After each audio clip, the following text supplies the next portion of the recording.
Coming to you from who knows where, but mostly in Sevier County. It's time for some NFL football.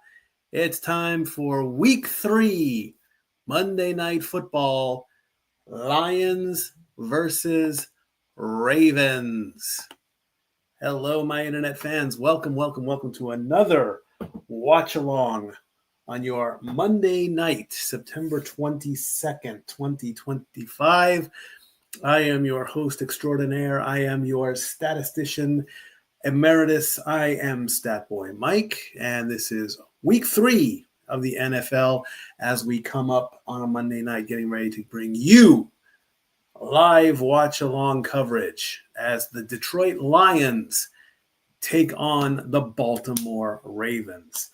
But first, before we get into all the football, before we get into all the sports, normally what I like to do is I like to talk about things that I've done in myself for the past week. However, this is breaking news, ladies and gentlemen. This broke about literally 2 hours ago. I do not intend to get political with this right now. This happened last week after Monday Night Football in the world of talk shows and late night hosts. As you all know, on ABC, Jimmy Kimmel Live, starring Jimmy Kimmel. The clip is out there on social media. Jimmy made light and jokes of a recent tragedy that took place, the Charlie Kirk assassination. Now, I am a proponent of the First Amendment, freedom of speech, along with freedom of religion, freedom of the press. If you don't know what that means, go look it up. The gist of it is this: a person is free to say whatever they want. If they offend somebody, steps need to be taken. In my personal opinion, Jimmy Kimmel tried to make light of a sad situation. I'm not going to go into what happened to Charlie Kirk. I'm not going to go into politics. I will say, as an honest statement, it was a very tragic event. Somebody did lose his life. That is all true. It happened. Sadly, he is no longer with us in body. But what I believe Jimmy Kimmel was doing was trying to raise the spirits of a nation in mourning. His uppers, his bosses, thought otherwise. And they had to do what they felt was right, which was stop production of the show, temporarily ban him, suspend him, if you will. After some meetings and talks, the news has broke. He will be back to work tomorrow night.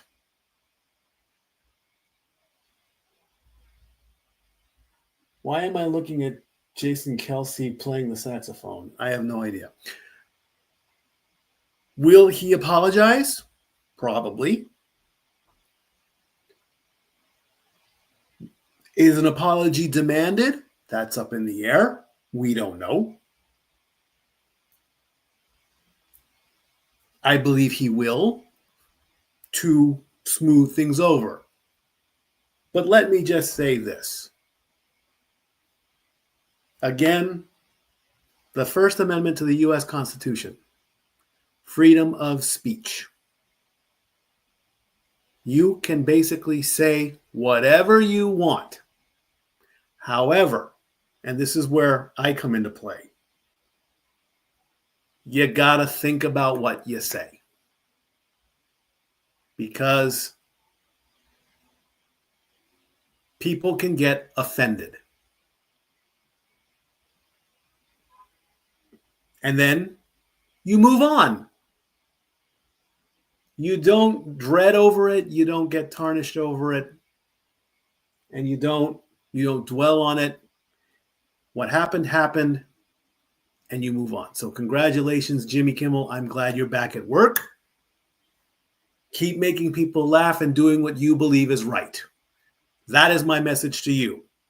I'm glad you're back at work. Keep the positivity going. Keep the laughter going, because I do believe you're a funny comedian. Maybe I'll even clip this and send it to him. And stand up for what you believe in. But think about it. And there's one other thing that I want to say, and then I'll put this topic to bed and we'll go into the sports.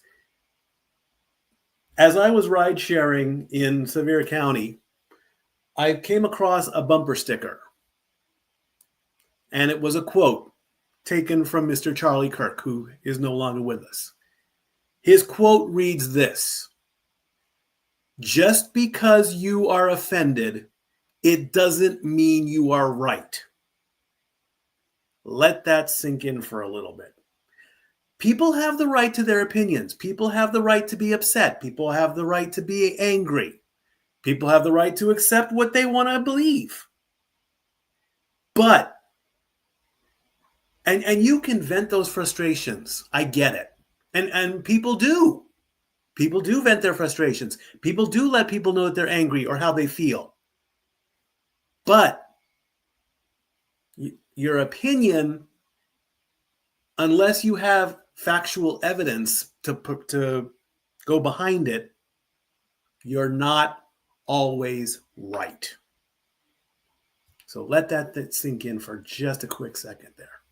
So we're gonna put this topic to bed, and we are going to go on and move on, and let's start talking about sports and football, and get ready as the clock, if there is a clock right now on ESPN, it is 7:07 p.m. Eastern Time as the drone flies in.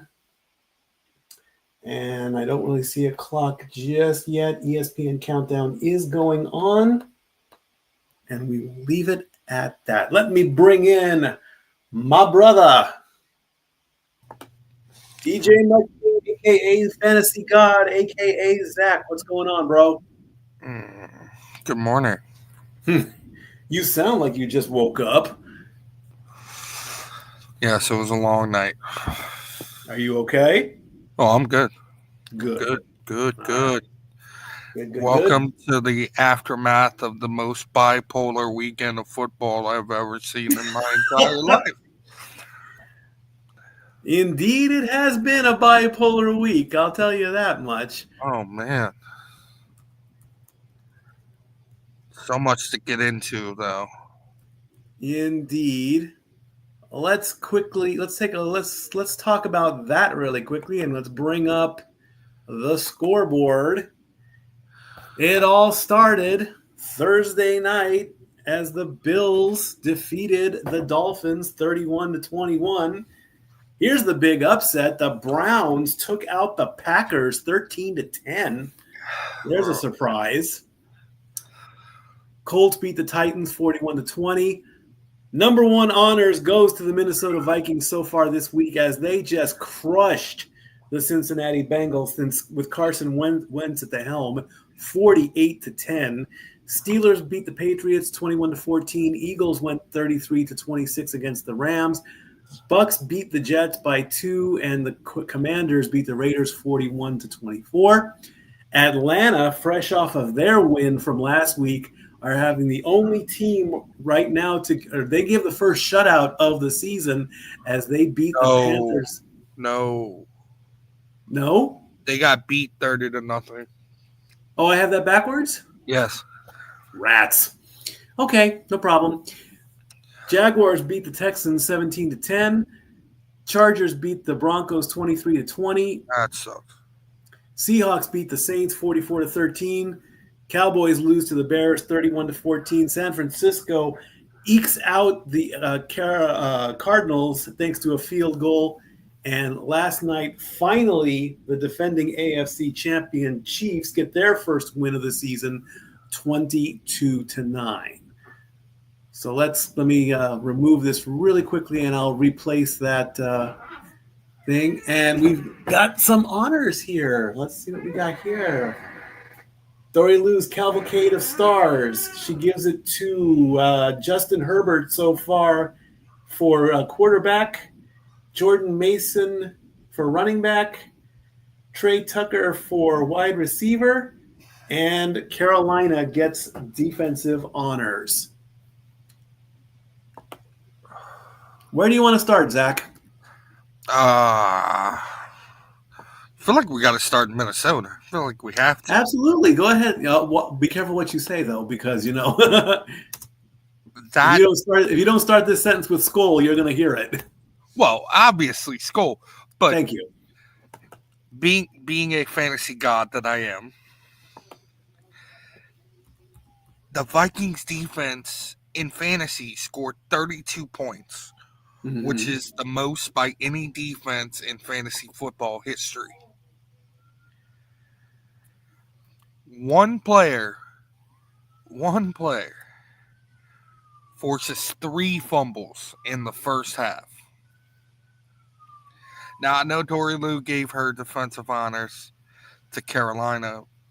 Not her trying to be biased, but I think her defensive honor should have went to her Minnesota Vikings because that was a performance like no other.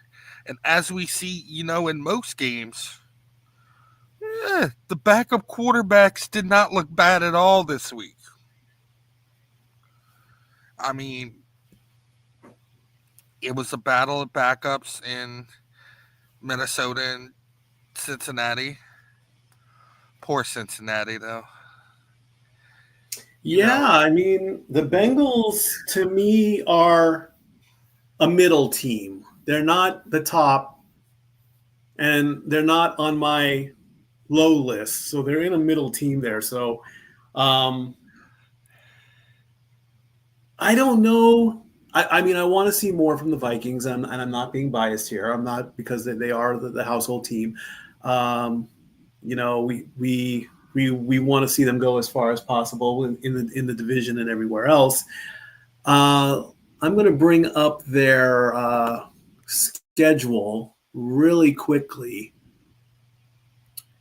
Let's. I mean, if they can duplicate what they did this week, with they Carson. possibly can continue on. So upcoming now they've got the Steelers overseas in so that's going to be a good matchup. I wouldn't sleep on the Browns, and then they have their bye week, and then they go up against the defending champs, the Eagles. So those games are going. I mean, they're not going to. I don't think they're going to get a break against anybody really because I mean, in order it goes Pittsburgh, Cleveland, Philadelphia, Chargers, Lions, Oh, Ravens, Bears, Packers, Seahawks, Commanders, Cowboys, Giants, Lions, Packers to end out the season.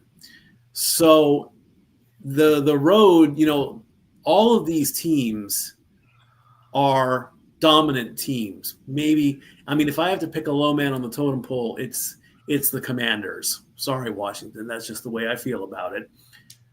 So I mean, and they have to play the Lions on Christmas Day, which is almost it's tradition, but let's face it, it's almost sacrilege to play on Christmas anyway.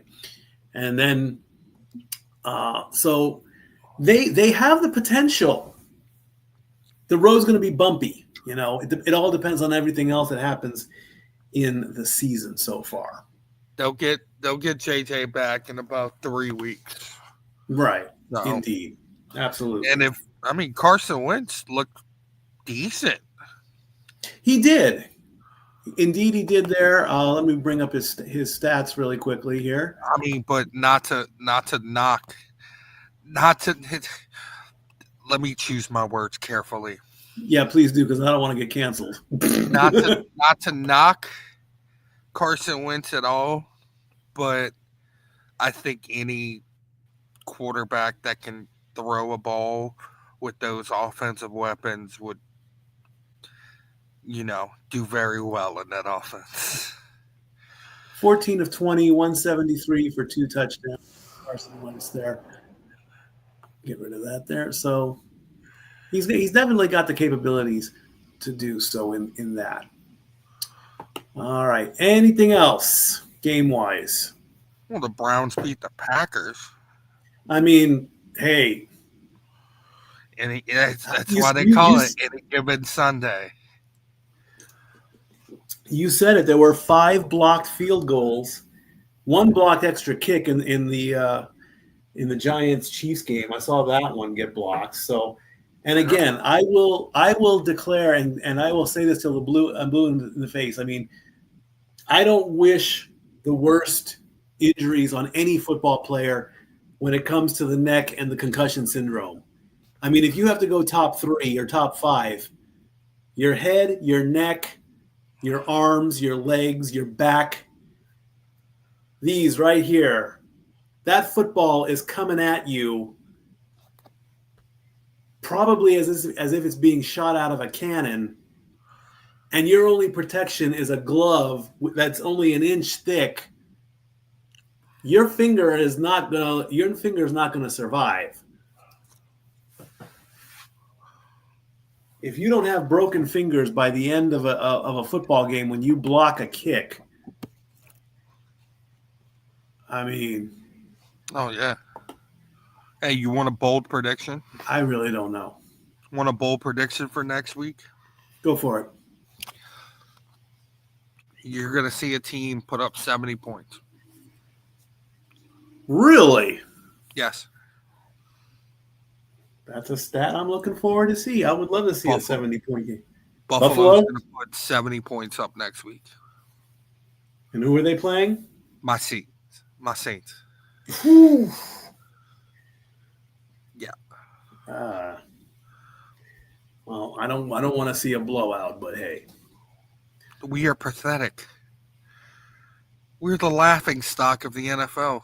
We're bigger. I mean, the Jets. Listen, Jets are 0-3, but Jets actually look really good on offense, and they've lost close games.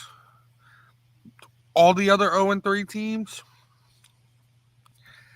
they are decent enough.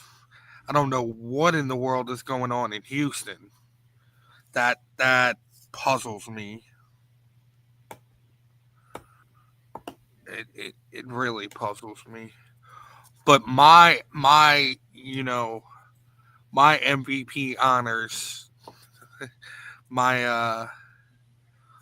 how do I put this? My weekly champion, Mm-hmm. Indiana Jones. Indiana Jones. The craziness that maybe he was right the whole time that the Giants were holding him back. I mean, look at him. He's come out the first 3 weeks of the season and has exploded. Like, I don't know, man. That's that's the NFL for you. You never know. You never can tell with the NFL. That is for certain. What game do you want to talk about? I pretty much wanted to talk about the Viking game because that was good enough for me. I'm happy that the Chiefs won a game and all that. So that No, I'm not. you're not. No, I picked the Giants. Yeah. Hey, you thought of an upset. There you go. For the week, the Vikings, of course, have top honors at 48 points, with the Seahawks right on their tails at 44. Colts and Commanders each got 41.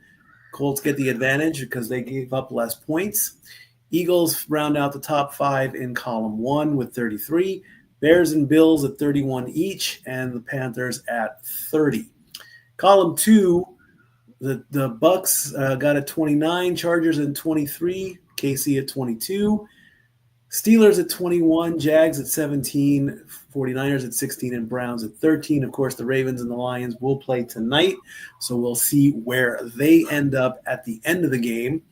Then we go into the teams that lost. The Jets did the best. They were the best loser at 27, Rams at 26, Raiders at 24, Dolphins at 21. Broncos and Titans are at 20 each. Cardinals at 15, Patriots and Cowboys at 14, Saints at 13, Packers at 10 in a three-way tie with the Texans and the Bengals. Giants at 9, and the Falcons right now have the 0. So right now, overall, and let's bring up this final one. This is where everybody stands currently. We got In the power rankings. the power rankings so far as of right now, this moment. There we go. The Colts have a 1-point lead over the Bills.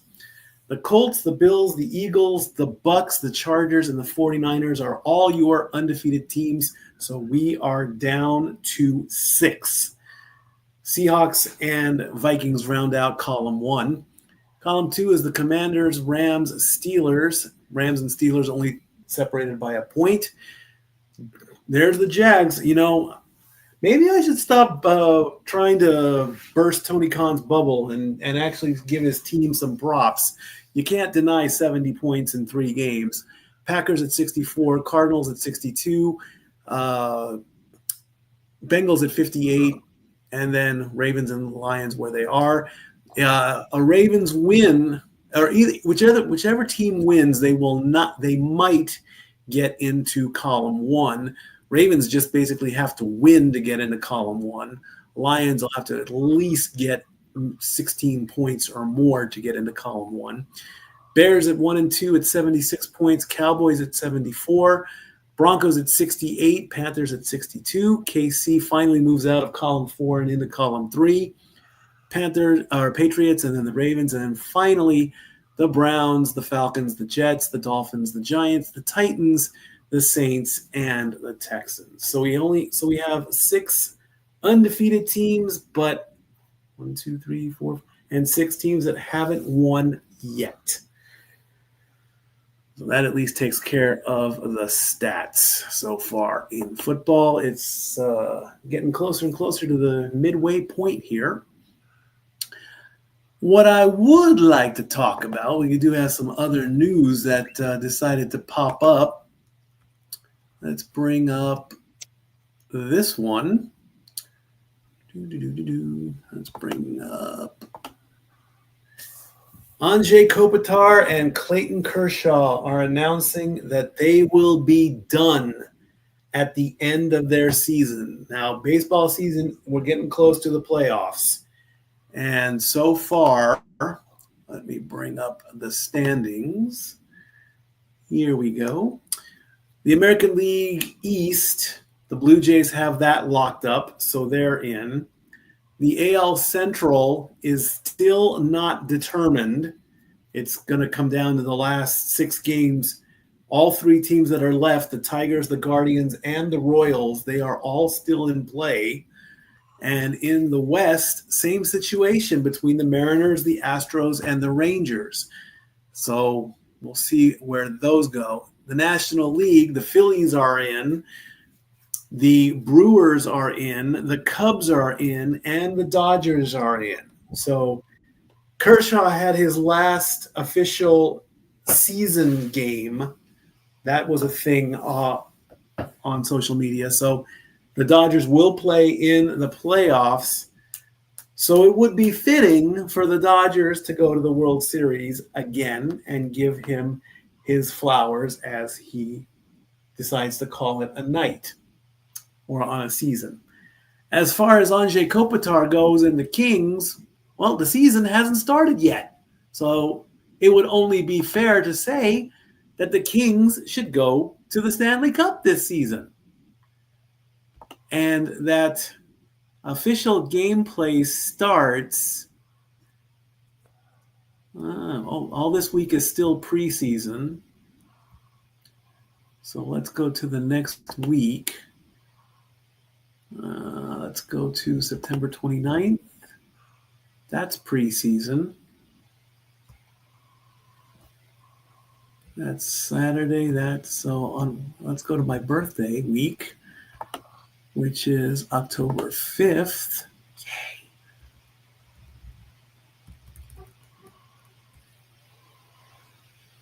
No games on October 5th? Season starts on the 7th. Season starts on the 7th with a triple header between the Blackhawks and the Panthers, the Penguins and the Rangers, and the Avalanche and the Kings. 2 days after my birthday. Great, wonderful. Mm-hmm. So, and of course, the bigger news that took place with the LA Kings, the player that can't decide what team he wants to play for, Corey Perry, he got injured in practice, so now he's going to be out for at least the first 8 games. Great way to start a season with your, I don't know, your 7th team in 6 years, if my stats are right on that one.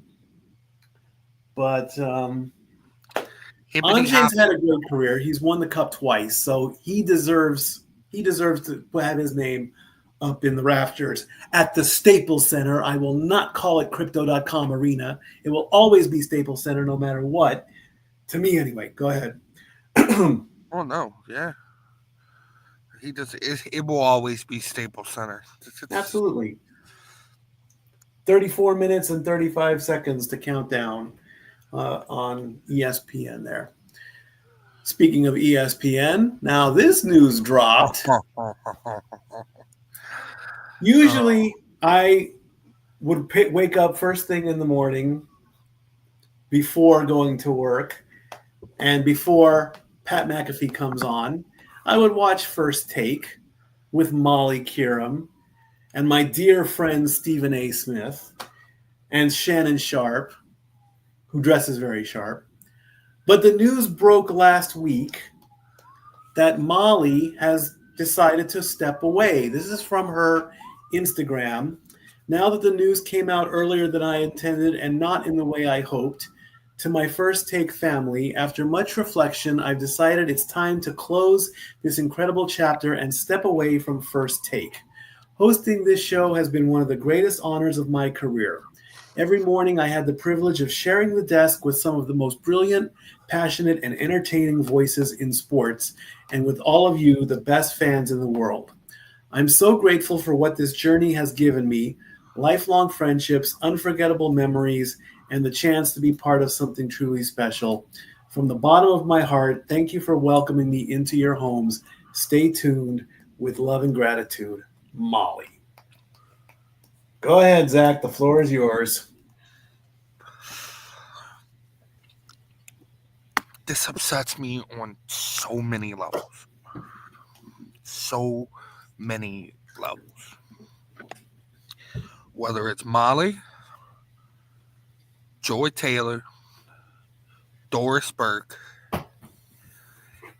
continuous amounts of very strong, very powerful female leads getting utterly screwed over by their networks.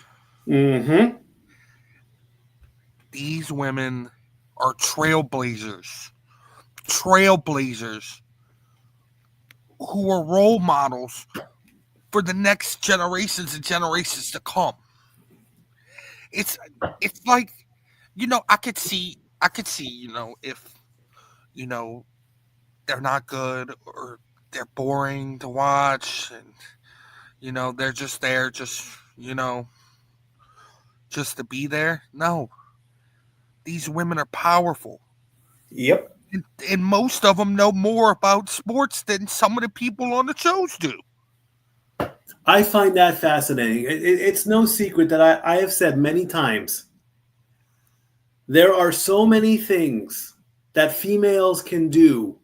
And in some cases, they do them better than the guys.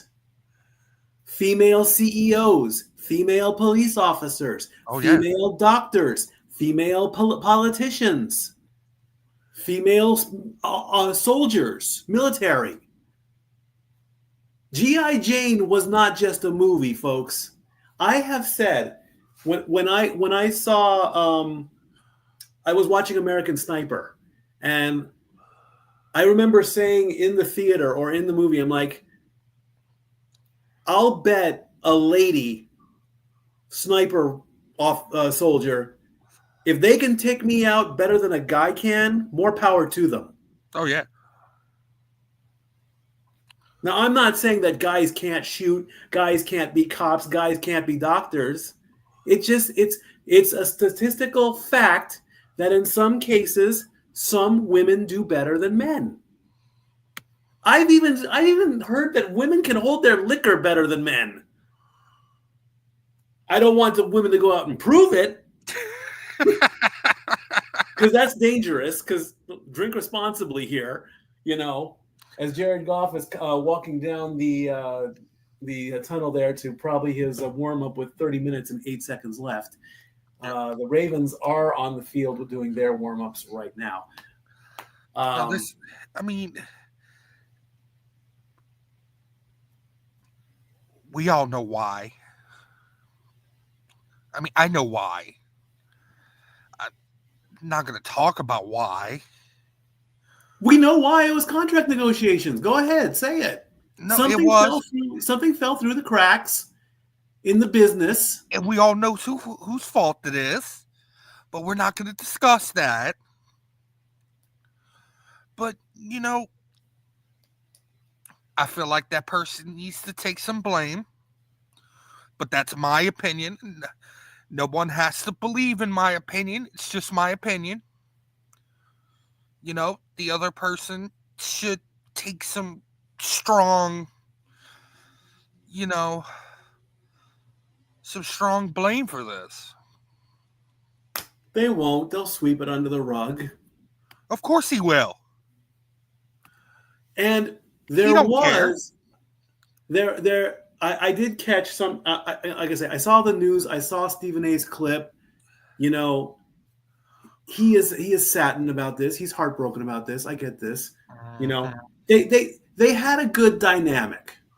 Stephen and Molly, they did. They worked well off of each other.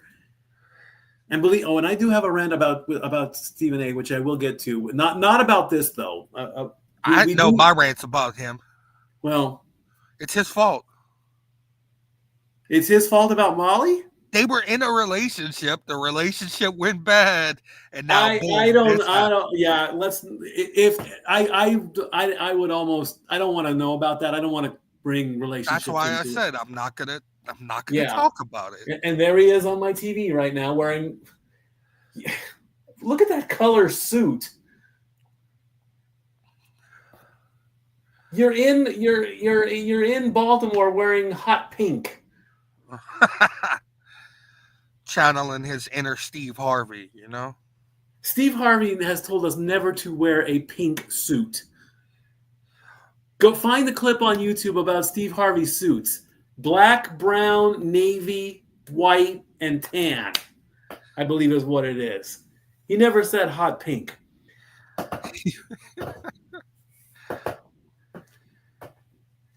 Stephen A. Smith is one of the most opinionated sports analysts in the world. And like I said in the very beginning of this show, you are entitled to your opinion, freedom of speech. I get that, right. Okay? I feel like I want to reach through my I wish I could find a teleporter. I wish teleport transportation was possible so I could transport to the ESPN studios and I would love to sit on that panel and say, what are you thinking? Here's my reasoning. WrestlePalooza took place this past Saturday on the ESPN app. It's the greatest thing in the world. I did not watch it, even though I have ESPN on my Roku. I don't know if I have the ESPN app. I don't know if I can turn on ESPN and actually watch WrestlePalooza. I had no chance. I was at work anyway. Okay, so of course ESPN did the promotion thing. They brought in Seth Rollins. Great. Good job. You brought in the champ. Okay. They've done it with Roman Reigns. They've done it with Paul Heyman. They've probably done it with Cody Rhodes. Good for you. Well done. You promoted. During football season, at the end of every Tuesday episode, Stephen A. does his top 5 teams of the week. It's his Oh yeah. it's his opinion. It's however he feels. And again, everybody has the right to challenge it or agree with it. The majority of the time, I challenge it. I have my way. He has his. Sometimes we mesh up. The clip I saw, he was talking about his top 5 wrestlers. It was He so said that bad. his top 5 wrestlers were the Road Warriors. I believe he put Hulk Hogan in there in the Yeah. middle at number 3. He put Ric Flair at number 2. He put Goldberg at number 1. I don't remember who was his number 4. It doesn't really matter. I think he put John Cena in there. I can't remember, but still, of course, in me is like, you're gonna put a guy who just because he supposedly won 173 matches in a world in a row. And let's face it, wrestling fans are not dumb. They know that number was adjusted, and he held the title for so long. How many titles did Goldberg have? He only had the big belt once. John Cena is a 17 times champion. We know this. Ric Flair is a 16-time champion. We know this. Hulk Hogan just recently passed away. We know this. Why are you putting Goldberg number 1 on your list? We don't know. And he doesn't have to defend himself. But that is the clip that I am calling out right now. I disagree with it. I don't like it. I'm sorry. Goldberg is not the number 1 wrestler. He is in Stephen A's mind, which I will respect, and I will politely and respectfully disagree. I will always say, as much as I love John Cena, I'm happy that he got his 17th title. The fans will call him the GOAT. That's their opinion. My GOAT will always be Ric Flair. That's the way I'm always going to be about it. Again, it's the same way how I bash Tom Brady. Tom Brady has the most championships. I get that. But there's the fact, and it is a fact. He lost 3 Super Bowls. How can you call someone the greatest when they lost 3 Super Bowls? And then there's the other question. We're beating this horse dead so many times. The topic of greatest of all time will never be solved because of people's opinions. Everybody's Correct. opinions are different. And that's the beauty of that topic. Again, no matter what, you can say a person is good. You can say a person is great. You can defend yourself. Why? The facts are the facts. The opinions are the opinions. Keep them separated. Again, it's like that original one. Just because you're offended doesn't mean you're right. Now, I'm not going to say I'm offended by his opinion. I just disagree with it. I'm not saying, and then of course, there are people out there who will be, oh, well, John Cena has more titles than Ric Flair. We know this. We know this. But I'm not going to get up on my high horse and go up to the top of the wrestling world and say, you're all wrong. I'm not going to do it because I won't win. Because what's the point? Take a look at Jared Goff, who is What is? 7-1 in the last 8 starts. I think our fans want to know, Mikey. Not to put you on the spot, but since you are talking about it, what is your top 5? I think I already put it out there. I think I put Flair, Cena, Hogan, Roman, Undertaker. Hmm. Flair is Flair. A good long career, 20 titles of all time. Cena, 17 titles. He's being named the GOAT. He's going to go in the Hall of Fame for certain. Hogan, the first one I grew up with, recently passed away. Trailblazer for wrestling. Roman, you cannot deny the 1,000-day streak. You can't just not now. Now that's what he's going to be known for, yes, but there's more to it. The man also battled leukemia and won. Finally, Undertaker, living legend, 30-year career. Congratulations, by the way, going to Mickie James and Stephanie McMahon Helmsley for going into the Hall of Fame. Well done, ladies. Good job. Look at that. 2 ladies being put into the Hall of Fame before anybody else. There's Awesome. another thing there. Stephanie and Mickie going in. And of course, Taker had to do it at WrestlePalooza. There, he got the husband. Now he got the wife. So He finally got him to break character in person. That was hilarious. indeed he That did. was must see TV to see Absolutely. Taker crack a laugh 21 on minutes left to go before television. kickoff. My Yeah, top five go for is it. uh, Cena, of course. You know, Cena, Taker. I gotta be real. Cena, Taker, Roman, Flair, and it's close. It's close with. Uh, While you do that, let me quickly. Carly Ray 96, thank you for the kind words. Thank you for the follow. I do appreciate that. Unfortunately, though, I do not have Discord. I don't use Discord very much. I do appreciate the words. Thank you. That's very kind of you to say, but I don't have Discord. Go ahead, Zach. so Cena, Roman, Taker,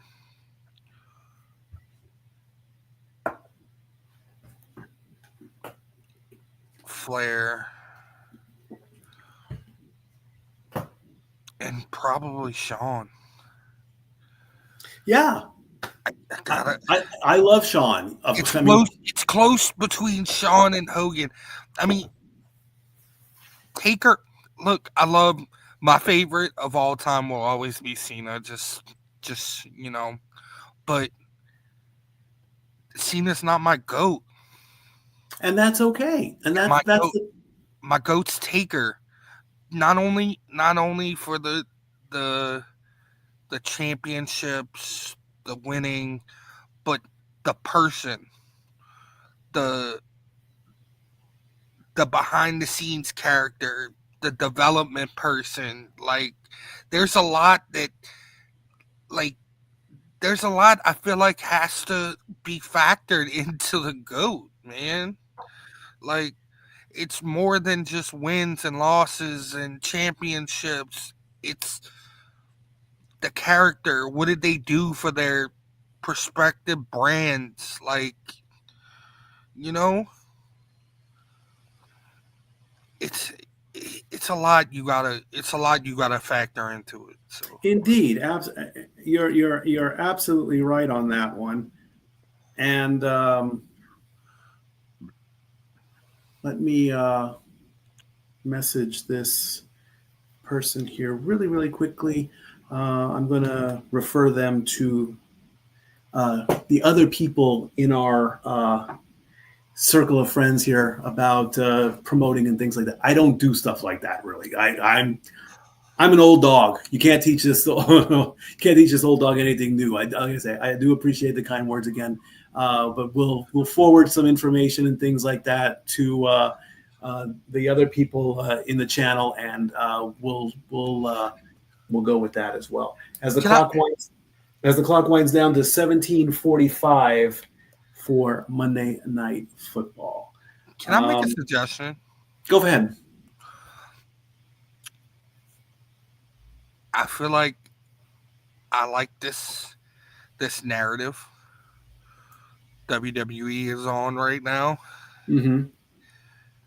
I think it should continue. With ESPN. No, no, no, no. We're not going to talk about that. We're not going to talk about that because I got a lot of opinions on that show, which, it's neither here nor there. But the Hall of Fame. Okay, go ahead. I like this narrative we're on so far. And I feel like it's a long time coming and it's a long time well deserved. I feel like this class should be all women. Really Yeah. interesting. I feel like it's well deserved. It needs to happen. It hasn't been done yet. And what better way to have Stephanie on top of the class of all women? They're There are a few that need to go in there alongside of her. You know, um, trying to think who should go. Hmm.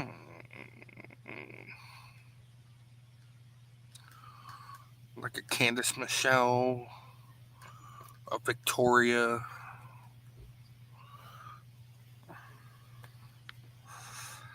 Uh,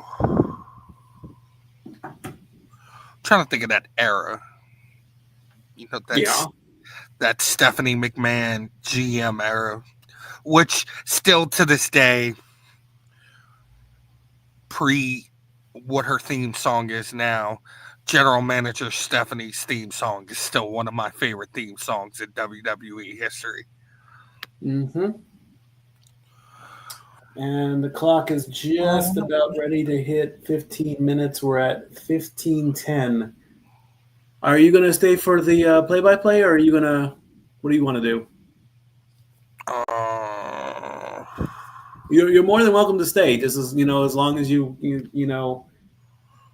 if you can sync up with me, I'm cool with it. I mean, but if you want to bounce, you're more than welcome. You can bounce as well too. we'll see. We'll see. Okay, good enough. We'll see. In the meantime, let's take a quick break here. Get those last breaks in before we get ready for kickoff. Stay tuned. We'll be right back. And now for a taste of things to come.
All the wrestling, all the wrestling, all the wrestling, and then some. Yes, sir. As the clock goes past 13 minutes, we're down to 12:50 left to go in the countdown as the Ravens take on the Lions. This is only 1, 2, 3, 4, 5, 6. This is the 8th match between the Ravens and the Lions in history. And surprisingly, the Ravens have won 6 out of 7. They have the only time the Ravens lost was all the way back on October 9th, 2005. The Lions beat the Ravens 35-17. The biggest blowout was their third game ever on December 13th, 2009, when the Ravens stomped the Lions 48-3.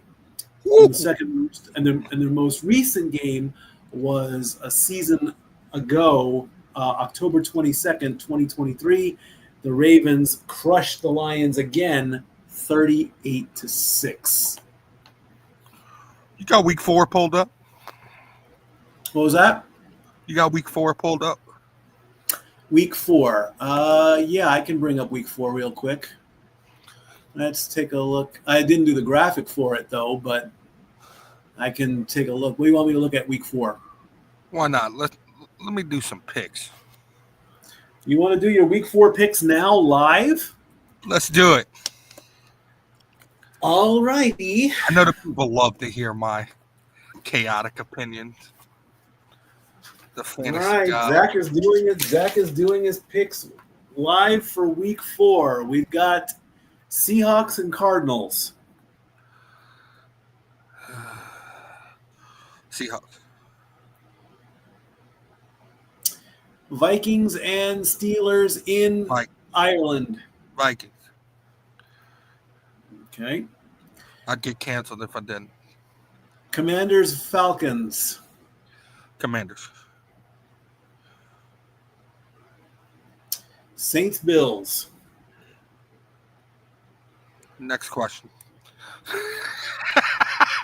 I take it that's Buffalo. Got it. Of course. Browns, Lions. Lions. I think they'll struggle tonight, so they'll be upset next week. Panthers, Patriots. I'm gonna go Patriots, but Carolina looks pretty good. Chargers, Giants. I want the Giants to win so bad, but it won't happen. Chargers. Eagles, Bucks. Somebody's got to do it. Somebody has to do it. I'm going Baker. Give me Baker. All right. Titans, Texans. Oh, somebody's finally going to get a win. Hey, congratulations. Texans. Poor D'Amico, man. It's not his fault. Colts, Rams. Indiana Jones. Jags, 49ers. Ooh. Ooh.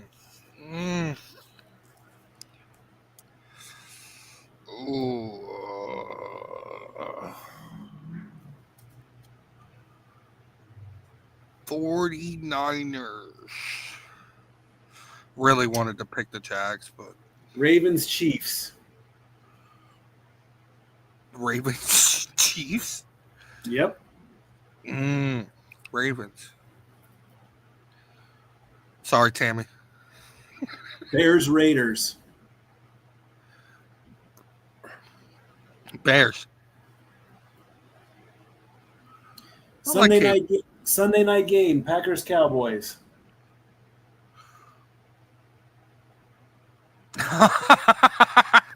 Oh, the must-see game of probably the year. Micah Parsons goes back to Dallas. Mm-hmm. Whew. Yeah, they're going to steamroll the Cowboys. Give me the Packers. Monday night 1, Jets, Dolphins. Tie. No. No ties in our league. Jets. And Bengals, Broncos. They're disappointing me, Mikey. They look really disappointing. They're my Super Bowl pick. Oh, give me the Broncos. All right. Just so you guys know for next week, the plan is this. We're going to come on the air at 6 o'clock, and I'm going to cover the first hour of the Jets and the Dolphins. Then when the Bengals and Broncos come on, I'm going to switch over to that while keeping an eye on the Jets and the Dolphins, and I'm going to call the Bengals and the Broncos. Yay. So it's kind of like a doubleheader, but it's not a doubleheader because they start 1 hour ahead of each other. And with 6:40 right there, 6:40 left to go, Hutchinson is being on the screen right now. Who do you like in this game, Mikey? You know, the way the Ravens played in week 1, And I've been praising the Lions for years, so I'm very happy to be calling the Lions game, just as happy as I was to be calling a Vikings game. I do believe, this is even as even can be. The Ravens showed that they can play, and they proved that in week 1. And then week 2 happened. So, gosh, I would love to call a Lions game as a win. So for tonight, if I absolutely have to pick a winner, I got to go with Detroit. It will not be the end of the world for me if they lose, though. I want a duel. I want a duel between these two teams. I really, really do. I do not want a blowout. I don't want to have to sit here and just. Oh, John Harbaugh's won 5 consecutive Monday Night Football games. Oh, good for him. Okay, that means the Ravens are going to win. See, No, that means they jinxed it. I know. That's the problem with stats. That is such the problem with stats. It's like that's what's wrong with commentators. Oh, look, they won 5 in a row. Oh, look, he's made 13 kicks in a row. He won't miss from this distance.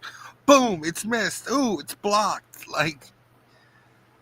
And I'm sorry, did we wake up in Bizarro World? Last time I checked, it is illegal. They put in a penalty because of Troy Polamalu that you cannot jump over a pile. And now all of a sudden players are jumping over piles again? What did we revert back to the 20th century? What happened? But no, the Lions and the Ravens, I wanted to see this matchup in a Super Bowl. Either Lions, Ravens, or Lions, Bills, Detroit gets so much hate, man. They deserve the 3 teams who deserve a Super Bowl. 3. Detroit, Cleveland, and Buffalo. The 3, we're so close, but they rip it away from us teams. I don't know. I gotta share this quick story as we're down to about 3:30 to go. At my full-time job, a family of Bills fans came in. Everybody was wearing either a Bills shirt or a Bills hat or a Josh Allen something, and they had 2 children with them, a boy and a girl. And the boy was slightly older than the girl. And so, I love the children. I interact with the children and talk to them. And I said, "Who's that on your shirt?" And he's like, "Buffalo." And I said, "Oh, Buffalo. Do you like the Bills?" He's like, "Buffalo." I'm like, "Okay, Buffalo." And then I looked at the little girl, and she was laughing at her brother. And then she pointed at her shirt, and she was trying to say Buffalo too. And so then they ended up playing the game, and they had a blast. And I'm like, can I rely on Josh Allen every time? They're like, if you don't, you're not a football fan. John Harbaugh is 11 seasons with at least 10 wins, 186 career wins, and he's a 4-time AFC championship game appearance. He has 4 championship games appearance, 1 in the last 12 years. As we get ready for the 2-minute warning, and it looks like everyone's getting ready to make their picks as the ESPN squad is on the field. They're going to go to Stephen A. first. And Stephen A. is saying that the Ravens are going to win 41-38. It's a possibility. We go to his next door neighbor, Marcus. Marcus says, and this is coming up on graphics. Let's see what his prediction is. Marcus says the Ravens will win 38-30. Another possibility. We go to Jason Kelsey. as the clock keeps winding down.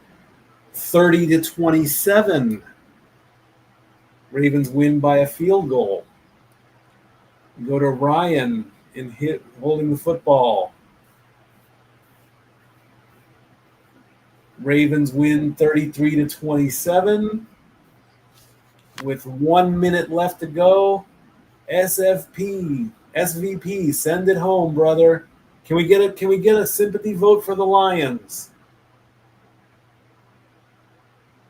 He says nope. 31-27. A Ravens prediction across the board. I also picked the Ravens.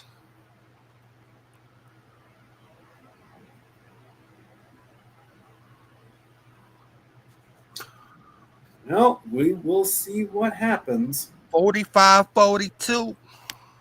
45-42. I like it. Good old shootout.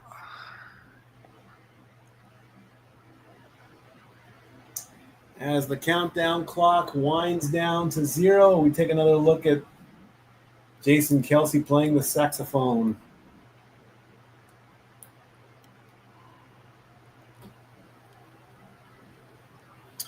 All right, let's get the blazer on to make this official. I love this coat.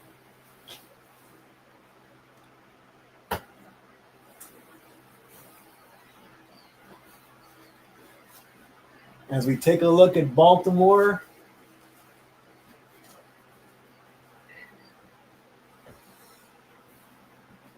there's number 8, Lamar Jackson, getting ready for one of the biggest games of his career. And there is Jared Goff. There we go.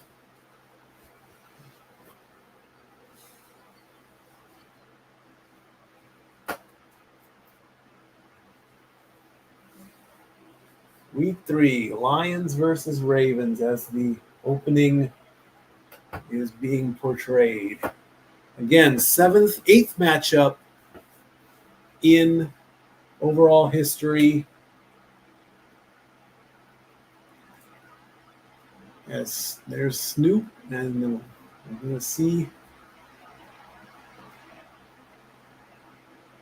I'm going to be odd man out. I want to see a duel, and I want to see the Lions. I'll go Lions 30, Ravens 27. Nice even matchup right down the middle. I like it. Something new that I tried this week 3. On Instagram, there are a lot of people who claim that they say put down $10, win $2,000 with this parlay. Nope. Now I didn't lose $30 because I don't have $30 to lose. But let's just say these parlays didn't kick. A couple of them came close. They did get a few of them right. But still, M&T Bank Stadium, Baltimore, Maryland, as we're getting ready for kickoff. Hitting a parlay is just like winning the lottery. You know, everything has to fall right. Mine didn't. I'll try again next week. Bet responsibly. Don't bet the farm. Whatever you don't do that.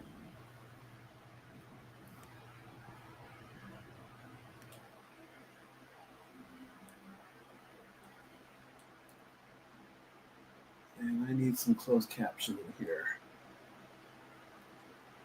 Okay, so as Joe Buck and Troy Aikman officially welcome us. So far, Lamar Jackson has 7 touchdowns and no pickoffs. As the super flag has been brought out to the stadium.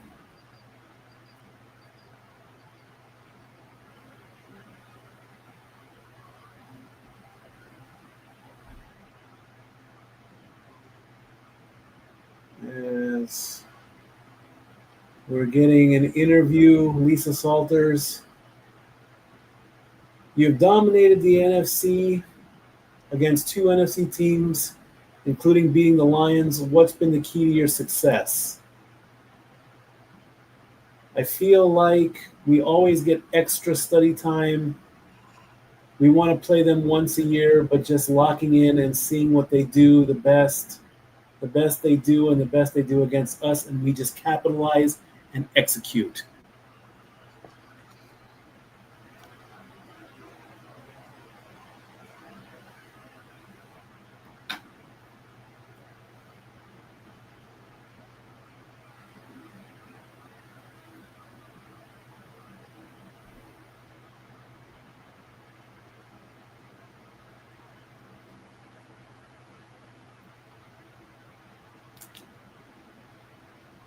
Gotta start fast.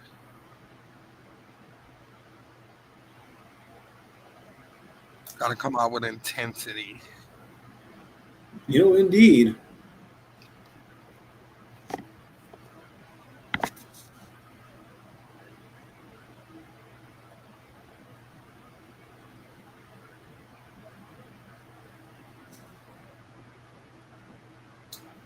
Jared Goff leads the NFL with an 81% completion percentage.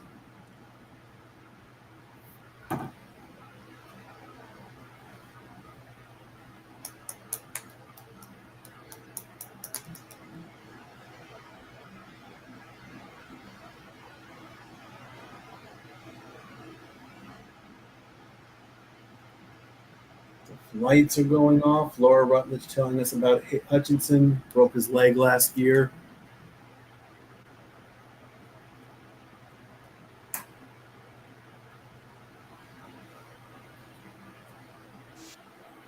Aiden's parents. Oh, they're in the crowd. That's nice. Mom and dad in the crowd.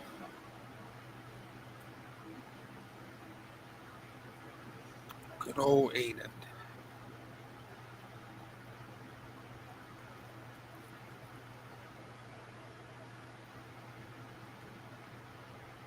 The goal is to get in Lamar's face as much as possible. Yeah, right.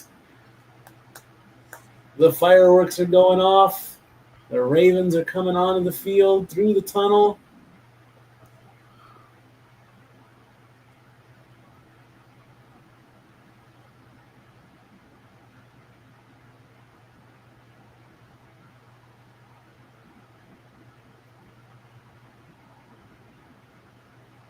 The Ravens only need to put up 20.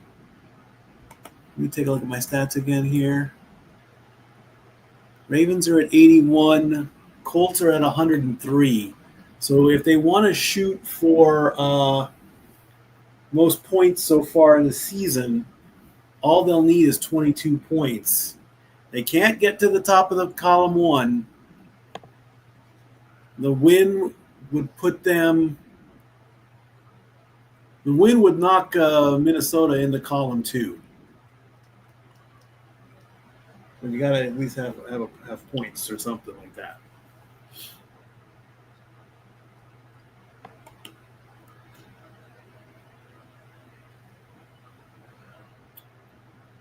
All 18 of you watching right now, I do appreciate all of you. Send out your comments.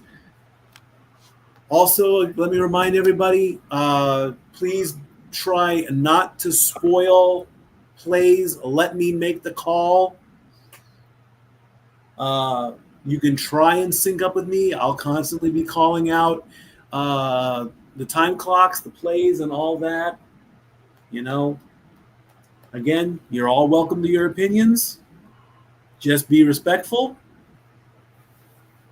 Don't make me play the bad guy. Don't make me push that kick out button because I don't want to do it. It's like I said in the beginning.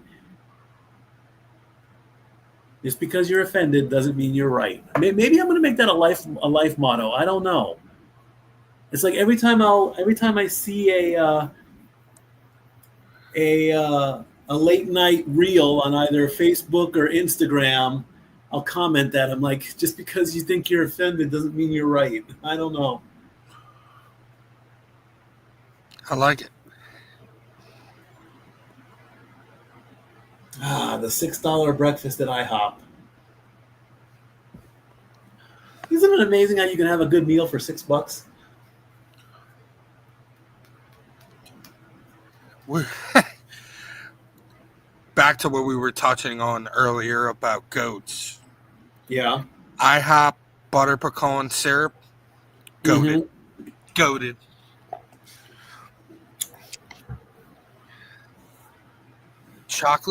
Double chocolate pancakes and butter pecan syrup from IHOP. Oh, talk about heaven.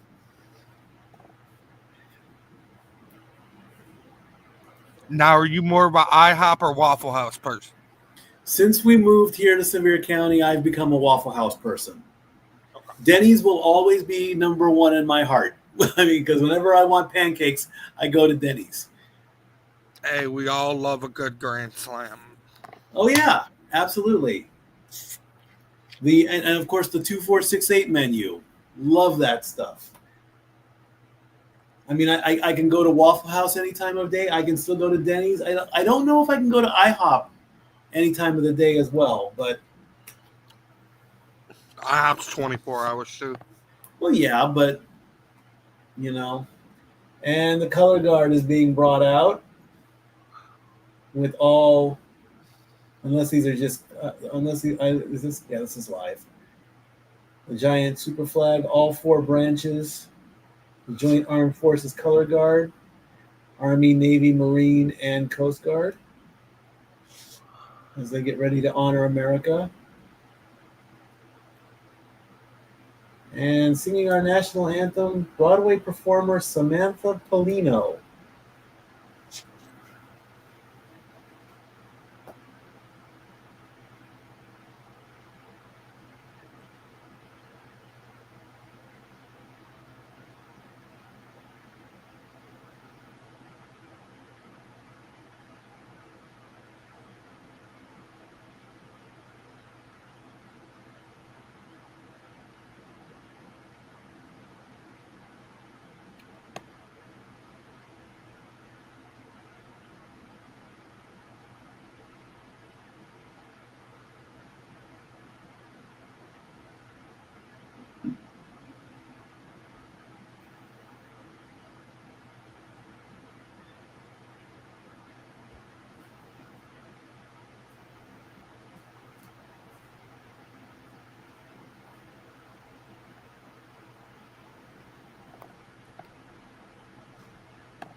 Very good rendition of the national anthem.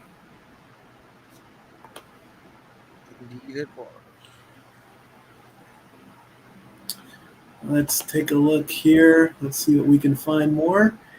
Baltimore, according to ESPN Analytics, 57% to 43 as far as who will win. Baltimore is favored by 4.5 points. For those betting on ESPN Sportsbook, it's pretty much even money. A $100, you have to bet $105 to win $100 on the Lions. You have to bet $115 to win $100 on the Ravens, at the spread being 4.5 points. Even money for the over under to be 52.5.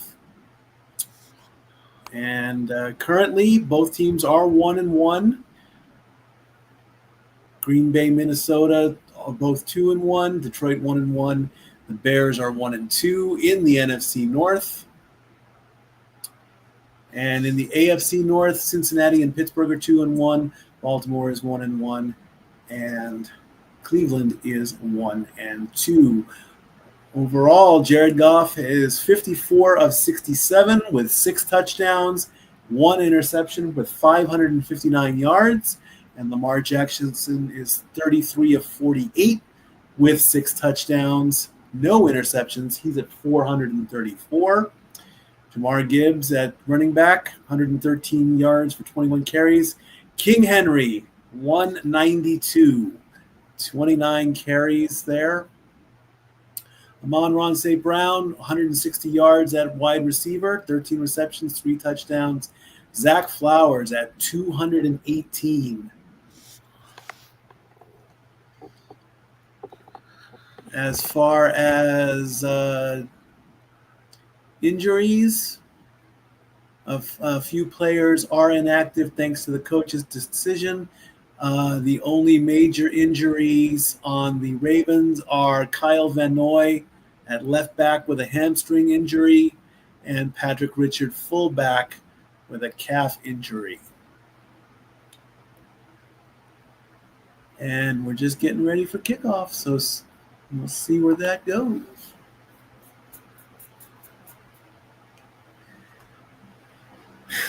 Jason Kelce. Good old Jason Kelce, huh? Doing anything to stay out of his brother's shadow, by chance. Have you watched New Heights? No.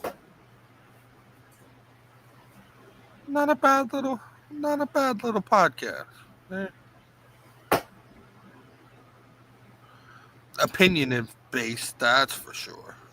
The Ravens won the toss, and they will defer, so the Lions get the ball. Dan Campbell versus John Harbaugh. 18 seasons for John, 5 for, what'd you call him, MCDC? MCDC, that is correct. MCDC. Motor City Dan Campbell. The kick is up, and we are underway at the 10, 15, 20, turning to his right, 25, 30. Can he get to the 35? He gets pushed back. Nice time. Good return there. Jared Comp, 82% completion percentage, 334 passing yards while playing with the Lions.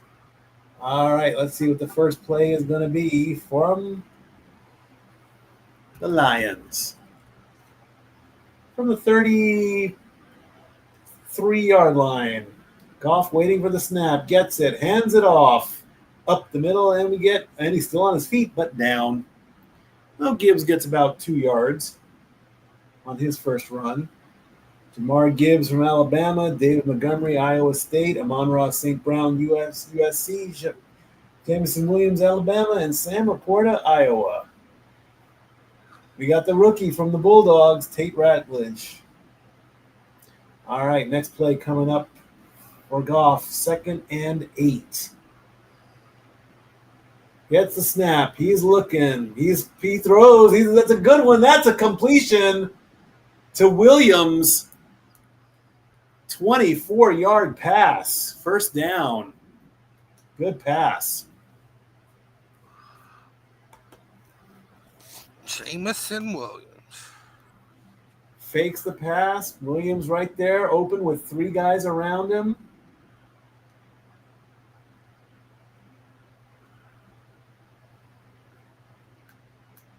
Nice big 24 yards. 1st and 10 as the Lions cross midfield. It's a handoff, and he goes nowhere. He gets pushed back.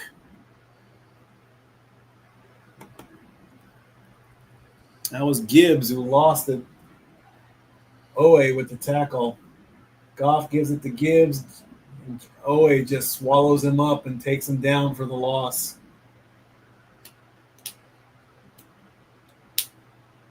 With help from 3 other people. 2nd and 13. Goff again to Gibbs. Gets a hole and goes through it. Gets 7 yards back. It's going to bring up third down. 3rd and 6 coming up. We have 3 Ravens out on defense. Jair Alexander, Kyle Van Noy, which I discussed, and Mata Bouquet, neck injury. Yeah, neck injuries are serious. 3rd and 6 from about the 37-yard line. Goff waiting for the snap. Looking, backing up, throws down the middle. That's a completion to Williams for 19 more. 19 yards on that play. First down. Williams, 2 catches, 40 yards already in the opening drive. Jamison Williams came to play today. He sure did. He got right. He just walked right past him, did his button hook, and hit the ground.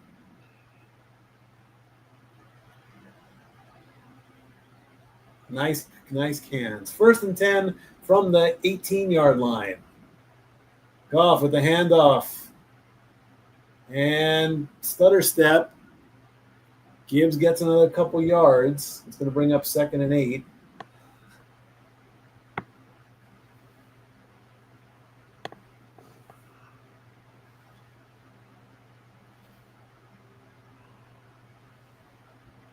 Amon-Ra St. Brown, 3rd wide receiver with multiple first-team All-Pro selections.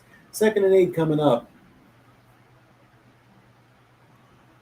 From about the 16-yard line. Goff knocking. Who's going to answer? Goff gets the snap, backs up a bit, throws, completion to Gibbs, and Gibbs is out of bounds, just shy of the first down marker. 5-yard pass, that's going to bring up 3rd and 3. This O-line is really giving Goff time to cook up these plays. Indeed. 8th play of the drive coming up.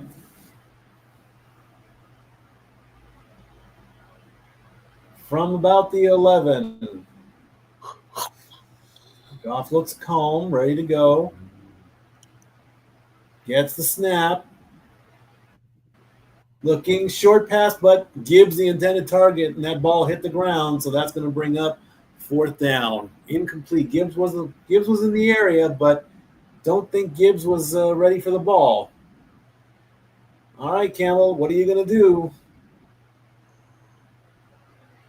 Analytics say go for it on 4th and 3. And they are going to go for it. Bold play. Campbell sending the offense out.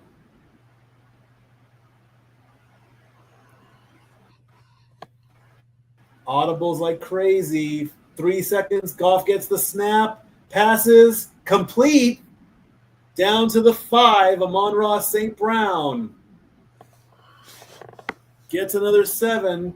And the Lions complete on or get the first down. Convert is the word I'm looking for. Gutsy play. 1st and goal coming up. Hey, they say always go with your gut. You never know what happens. From about the 5 or 4 yard line. Goff to Gibbs. Can he plow through?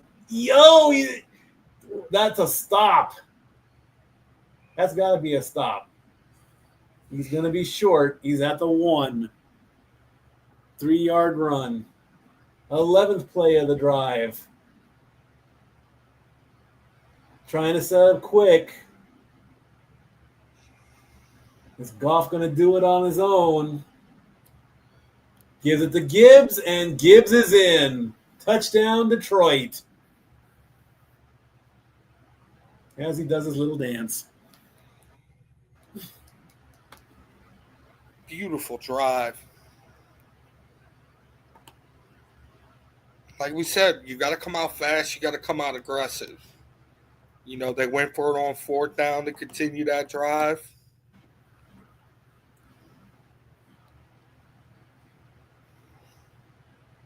Hands off And it to led to a Gibbs, touchdown. and he just plows 1 foot. 11 plays on the drive, 67 yards, 5 minutes and 44 seconds. Extra point is good.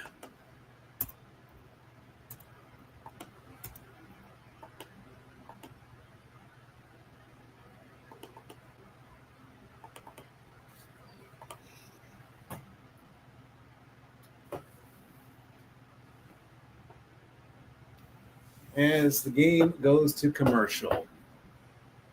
Lions strike first, 7-0. Smart, fast, tough, discipline with character. There you go.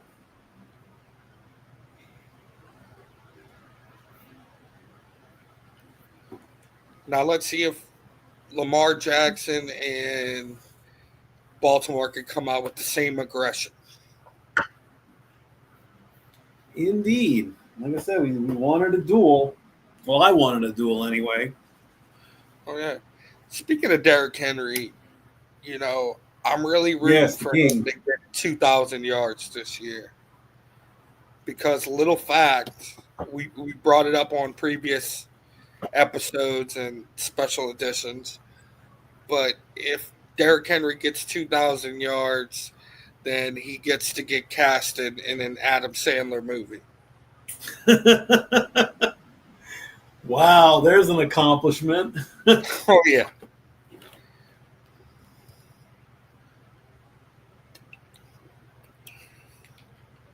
Which was set up by Adam Sandler and Rich Eisen.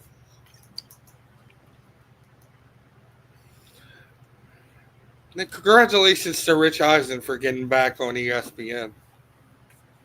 Yeah, he did pretty good in his coverage of the Chiefs game, the game 2 of the season. I don't know why social media was like getting on him or whatever. I never did figure that out. But in I mean, I wasn't disappointed in his commentary. I think he did a good job at that. So, I mean, hey, if he can do the job, who knows why? We'll see.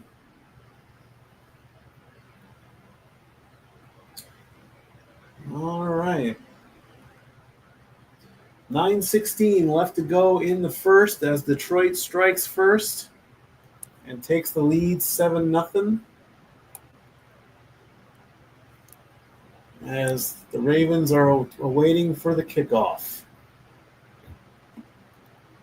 There's the kick.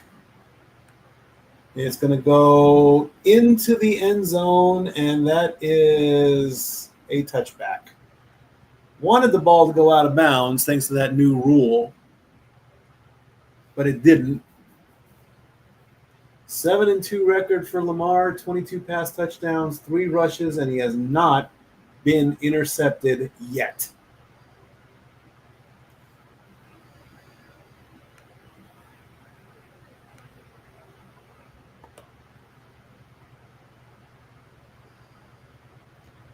Jackson waiting for the snap on the 20. Gets it. Fakes the handoff. Throws. Complete. First down. And then some. As Andrews gets 19 yards.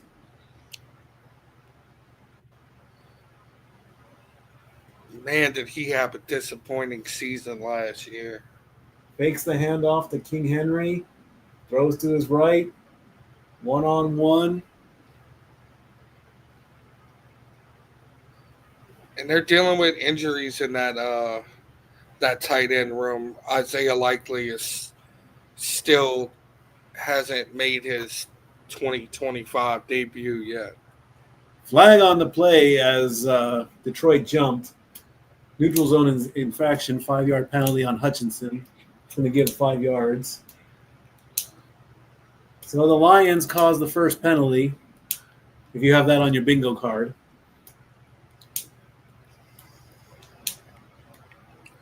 Mark Andrews, 8th season with the Ravens, 2021 first team All-Pro, been to the Pro Bowl 3 times. All right, 1st and 5 after the penalty.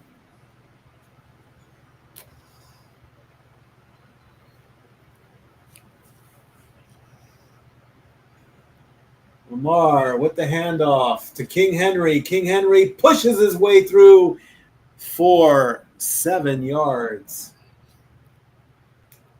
1st down, continuing keeping the drive alive.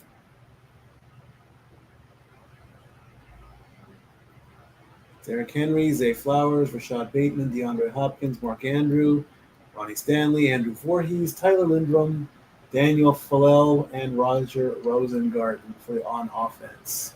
1st and 10. 40.5 points per game so far for the Ravens. They're down 7-0. King Henry gets the fake. Lamar's going to do it himself. He's playing Thanos. Good old read option. Gets 12.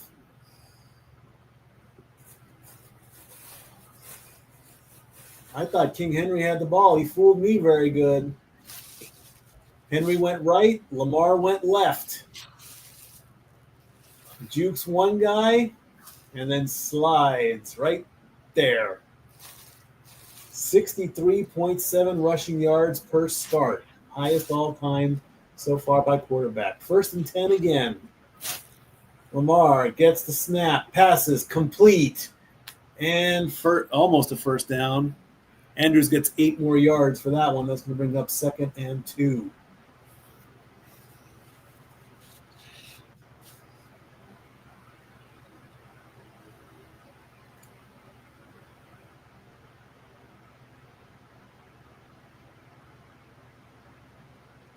Approaching the line from about the 29-yard line. Henry in the back. Henry gets the ball and runs into Hutchinson. Talk about running into a brick wall. Yeah, really. All right, 3rd and 1. Tyleik Williams, the rookie from The Ohio State, on the Lions. 3rd and 1.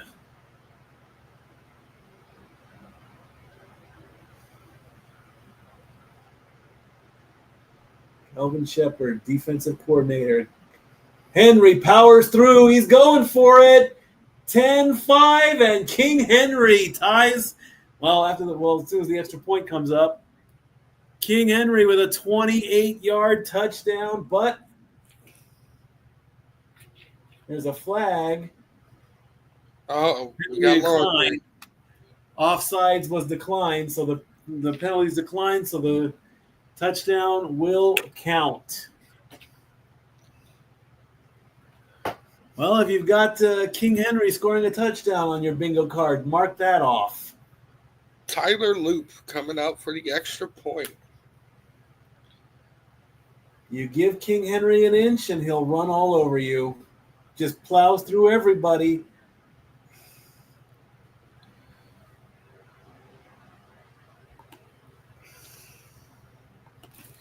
Extra point is up and good.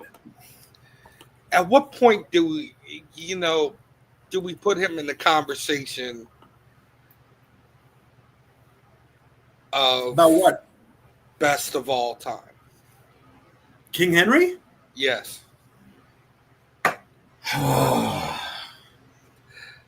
That's it's a tough subject, It's always a tough subject. We say this, we say this all the time. Let me see what I can find on him really quickly here. Let's see what we got here. NFL career stats on King Henry. All right, he's been in the seat. This is his 1, 2, 3, 4, 5, 6, 7, 8, 9. This is his 10th season. 8 years with Tennessee, 2nd year with the Ravens. All right. Let's see. His best year was in 2020, 2,027 rushing yards.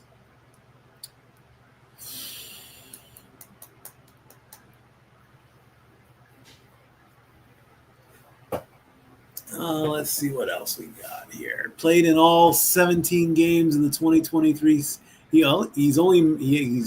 got a pretty good stamina run there. So there you go with that. We're gonna have to seriously do some studying on that to find out.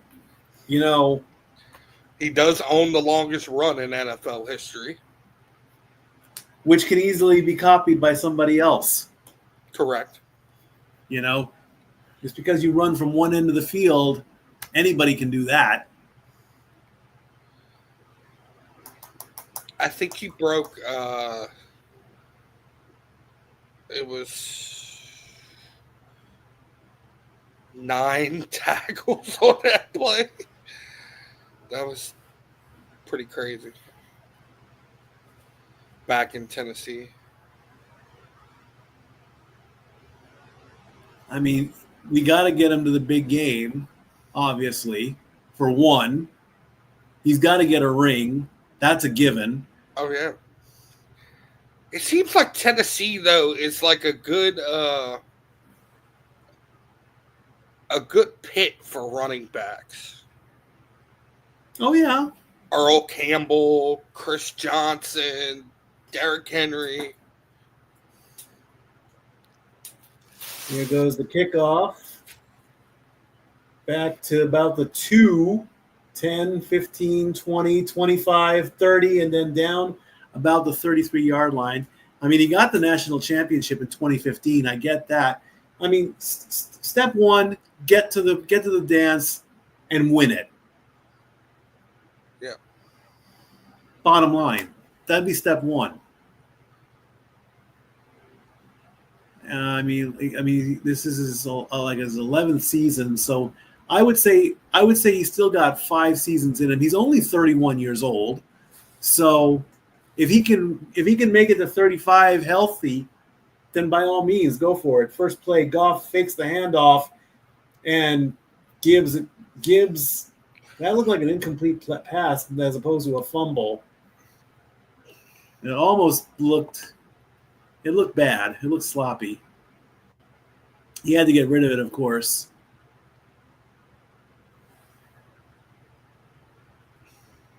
They say that was a live ball. Let's take a look here.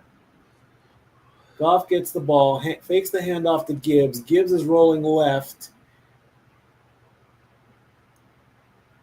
And then he just gets pushed out of bounds. So they're calling it a fumble recovery, but it's still a loss of yardage.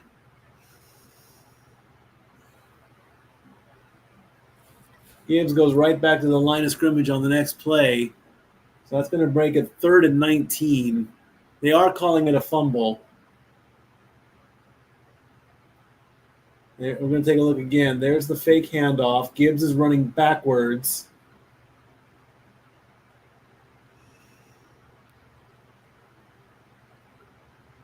And then it hits his hand and hits the ground. I would have called that an incomplete pass, honest, but it wasn't a forward pass. So Goff in a little bit of trouble here on 3rd and 19. Gibbs went back to the line of scrimmage on the next play. So we'll see if Goff can get out of this little bit of a jam. Gives it to Gibbs again. He crosses the line, gets tackled and taken down for about 8, and that's going to make it 4th and 11. So unfortunately, it's a 3 and out for Detroit as the clock runs down to about 3:50. Good job to the Ravens defense for keeping their composure on this drive and not losing sight that,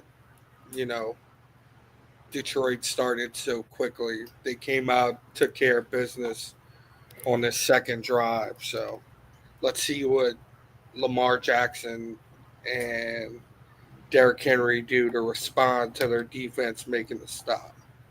Fox with the punt, going all the way to the 15, 20, 25, and a big hit there by Thomas. So that will give the Ravens the ball back with 3:16 left to go.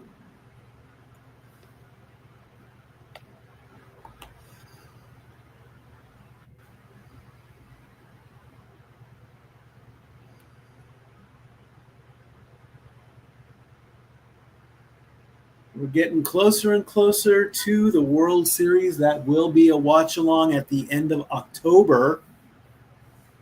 World Series Game 1 is scheduled to start on October 24th, going all the way up to November 2nd as needed. And of course, like I did last year with Mr. Reliable, hopefully we can get Mr. Reliable in there to do color. I'll be sitting here in the sports bar on a nightly basis to crown the 2025 World Series champions. I'm leaning Dodgers Tigers. Really? I'm leaning Dodgers Tigers. I want to see on the biggest stage of them all in the World Series, Screwball versus Clayton Kershaw. It's got to happen. You know, that's must-see TV right there. It's a possibility. You never know. I think Screwball is, one of those pitchers who's the future of the business. Him alongside of Paul Skeens over there in Pittsburgh. I like, and of course, I know it still stings, but I want to see Shohei get him a ring.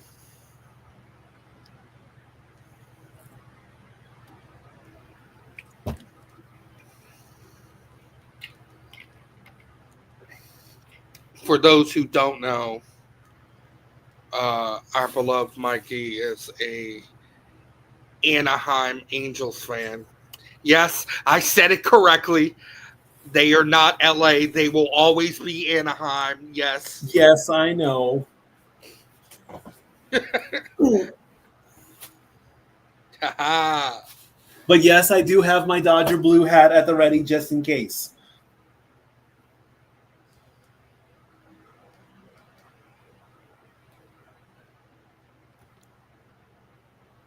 All right, let's see what the Ravens do on this drive. Jackson fakes the ball to King Henry. He's in a little trouble, gets the ball away, and gets close to the first down yardage.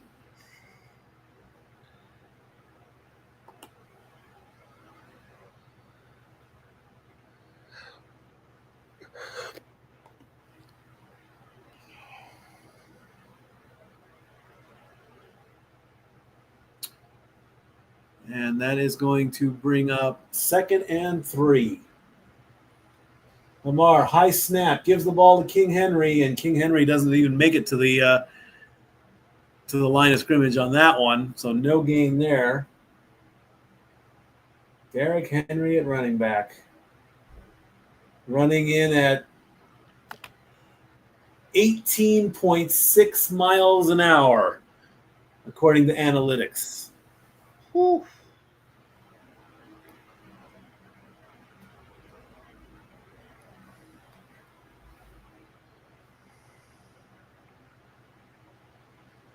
Got some speed on him, huh? He ain't Braun Breaker. 3rd and 3 coming up as the play clock runs down. High snap from Jackson. A pass. It's a floater and incomplete. Hill was the intended target. That's going to bring up 4th down. Lamar's not happy with that one. He's looking a little bit frustrated as he takes his helmet off. He's not happy. So it looks like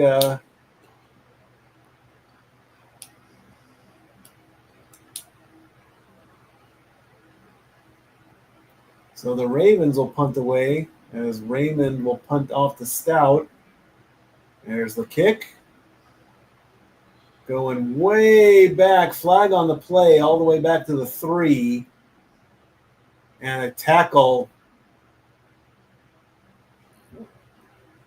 for only a 4-yard return. Let's see what the what the flag is going to be.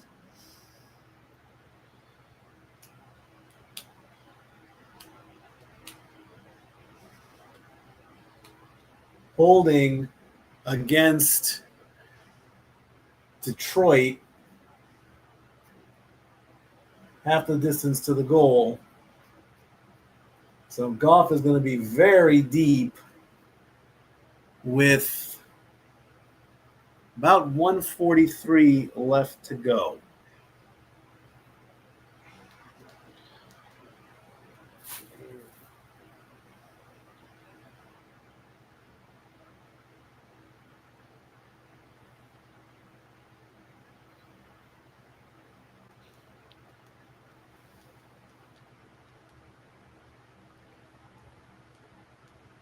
You got to play smart, backed up this close to your own goal line. Do not make careless mistakes.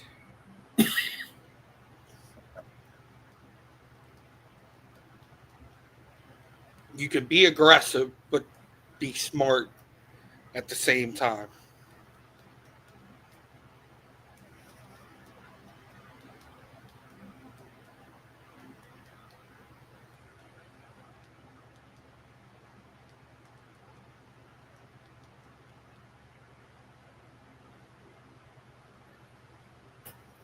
All right.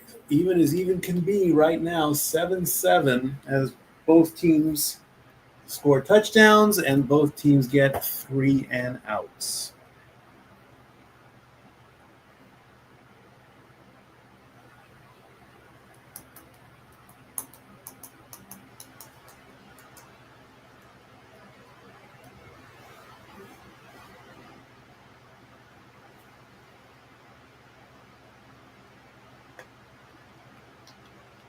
I like this commercial. How a lot of people, they have their daily life, they're doing their normal thing, and then they go home and watch football.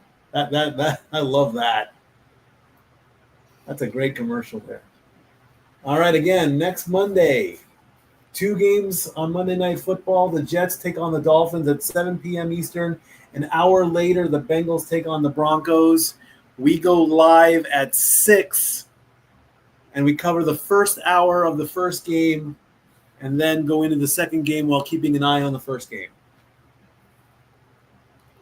So we got 2 matchups next weekend where a team is going to get their first win.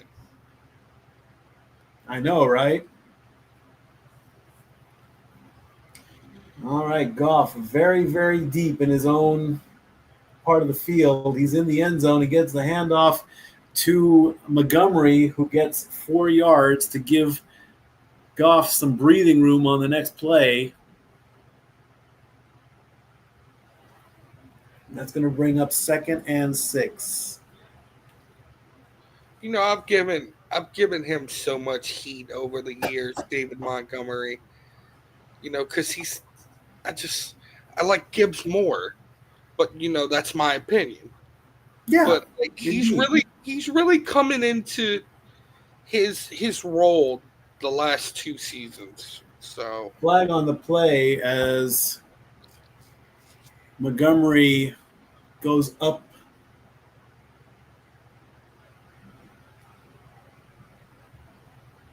for a potential loss of a yard.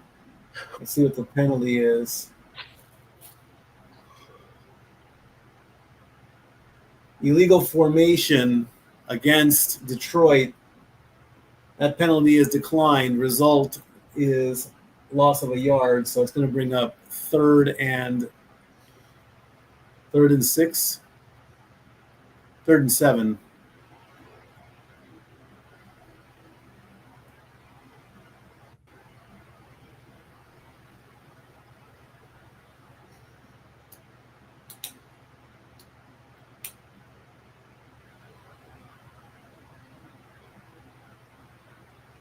From about the 4-yard line,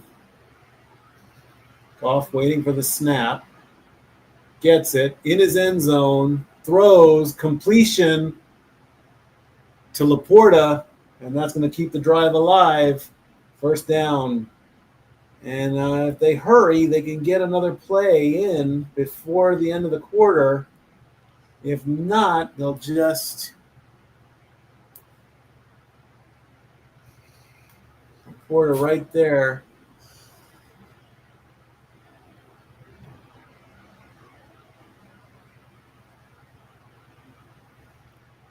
5, 4, 3, 2, 1, and the quarter ends. So the end of the first, 7-7. We are tied. We're going to take a commercial break. When we come back, we'll get the first quarter stats. Let you know what's going on and all that good stuff there. Hang tight. Second quarter coming back soon. And now for a taste of things to come.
Fans in the chat room, please do not put any links in the comments, please.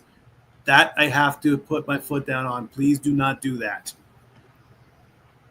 Unfortunately, I do not know how to remove that, so please do not do that, okay? Thank you. All right, first quarter stats. Let's take a look here and see what's going down as the first quarter comes to an end. 5 first downs for the Lions, 4 for the Ravens.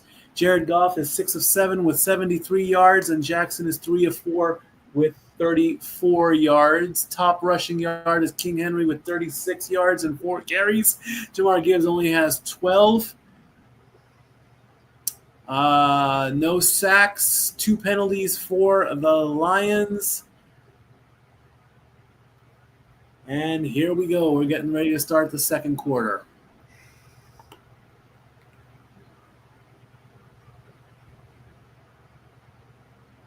First play coming up. Goff, way back, throws, completion. Gets a block. Can he get around for the first down? He sure can.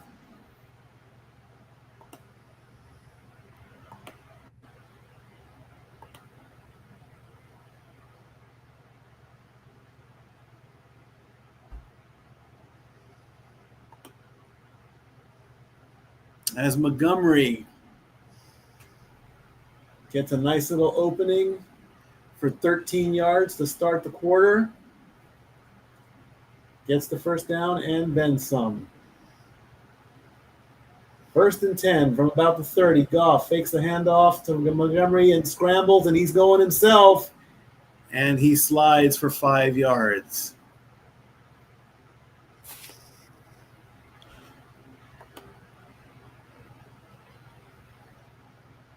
Get loose.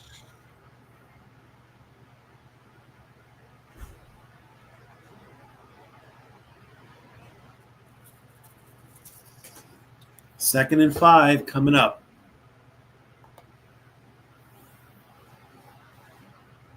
Goff to Gibbs. And Gibbs gets pushed out of bounds. Loss of 3. That's going to make it 3rd and 8.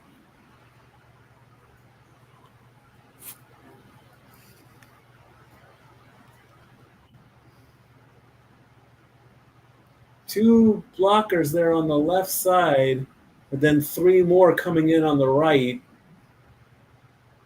as Starks gives that last bit of a shove 2 of 3 on third down for the Lions. Can they convert here? Play clock down to 3, 2, 1. Goff gets it. Throws, completion, first down as Laporta gets 14 more. Oh, Sam Laporta.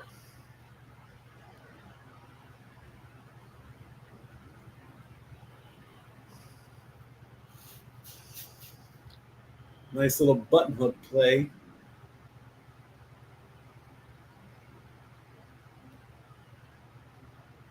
That'll be 1st and 10 coming up from about the 44-yard line.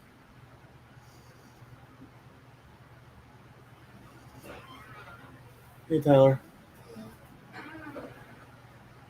No gain there as Montgomery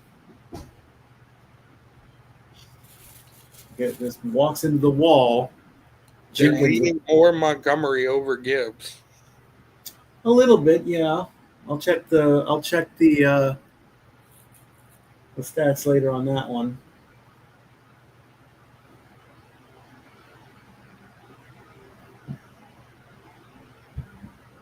"17 rushing yards for the Lions tonight so far." As we go back to Montgomery again, making up for that last play, getting 9. It's going to make it 3rd and 1.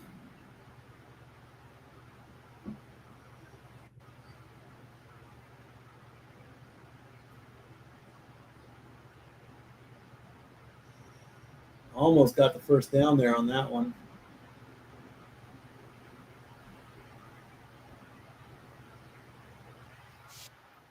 Third and 1. 10th drive of the play. 10th play of the drive. Gibbs. Forward motion will give him the first down and then some. I did notice something. I was actually listening to the Vikings game on satellite radio, and they wanted to do the new virtual measurement. Right. That's a new thing that popped up, and the commentators on satellite radio, I could hear the disappointment because they wanted this to come through, and they're like, "Can we just go back to the chain gang?" 1st and 10 coming up from the 45-yard line. Goff is scrambling a little bit, but gets the play and gets a penalty as he gets to Gibb for 9 yards. Let's see what the call is. Play on the drive. Yeah, that was a good one. Illegal contact against Hamilton. Penalty declined. Result of the play will keep the yardage. Come on, Kyle. For those who don't know, Kyle Hamilton is a fighting Irish of Notre Dame player. 2nd and 1 coming up. 12th play of the drive. Has first down and then some as Montgomery gets 8 more.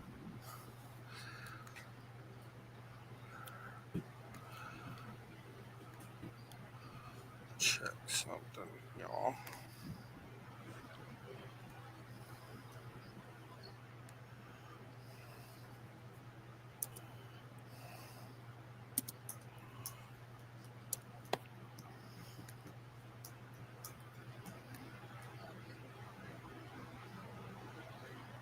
Shouldn't that be 2nd and 1? Why is it 1st and 10?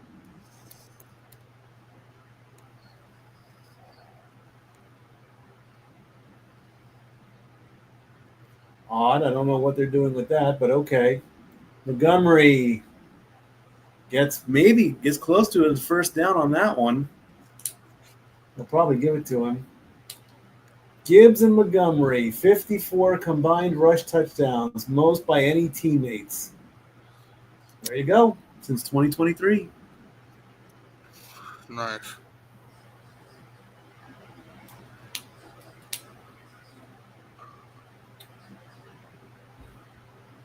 First and 10 coming up after they gave him that first downage.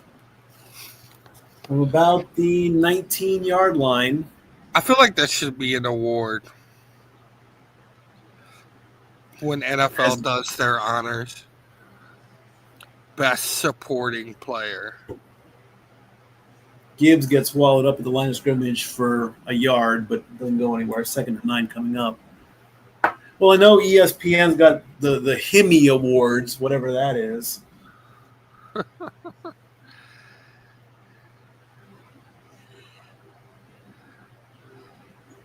I mean, I was supposed to do the some kind of award last season, and I never got to it.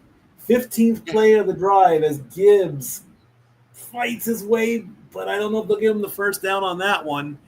8 yards for certain. That's going to bring up 3rd down. Our version of the ESPYs. Yeah, I'm pretty certain I was supposed to do that, and I never did. I think that was maybe 2 years ago. Oh, how the time flies. Well, if you remember when we did the preseason stuff for the preview, JP was like, "How long have you been doing Pick'em?" I said, and I found out I've been doing it for 15 years. Yeah. 16th play of the drive coming up from about the 11-yard line.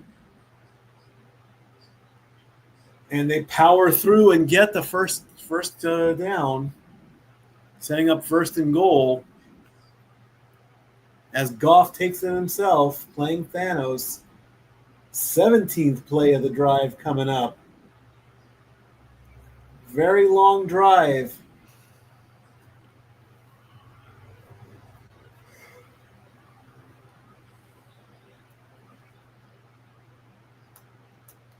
I almost bought a Detroit shirt today. I wanted to go to the island where I work. I should have bought maybe a Lions shirt and a Ravens hat. Goff throws complete to Gibbs, and he's right at the line. Will they give it to him, or will they mark him short? He is down at the 1. 7 more yards. Oh, come on. He was down.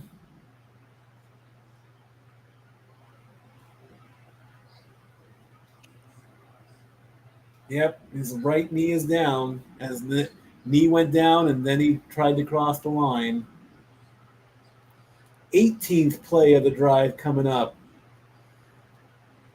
2nd and goal. 3, 2, 1 to Gibbs, and Goff says he's in. Did the ball cross the plane? Nope, he's still short. No, now they're saying he's in. Is he in or is he not? What is it? Make up your mind, officials. Tush push. It looks like the ball is across the plane right there in the replay. That wasn't a tush push. He powered his way through.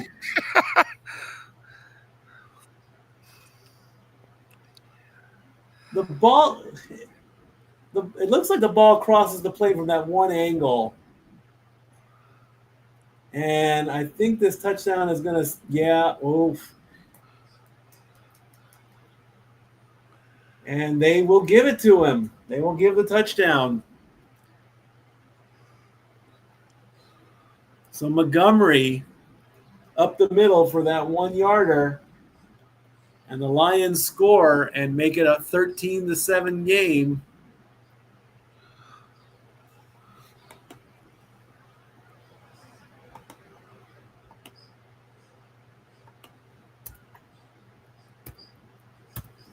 Just waiting on the extra point.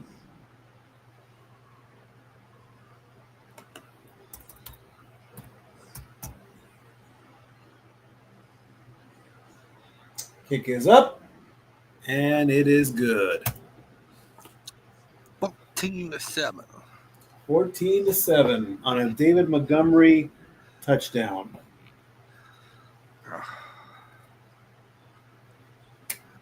So if you had a David Montgomery touchdown on your bingo card, there you go. Indeed. I didn't. Or I did see a late, pick this parlay on Instagram. I drove today. I did ride sharing today, and I had a very interesting ride share. I'll share this story. So we have Lowe's here in Sevier County, and I drive over to Lowe's, and I pick up 6 40-pound bags of,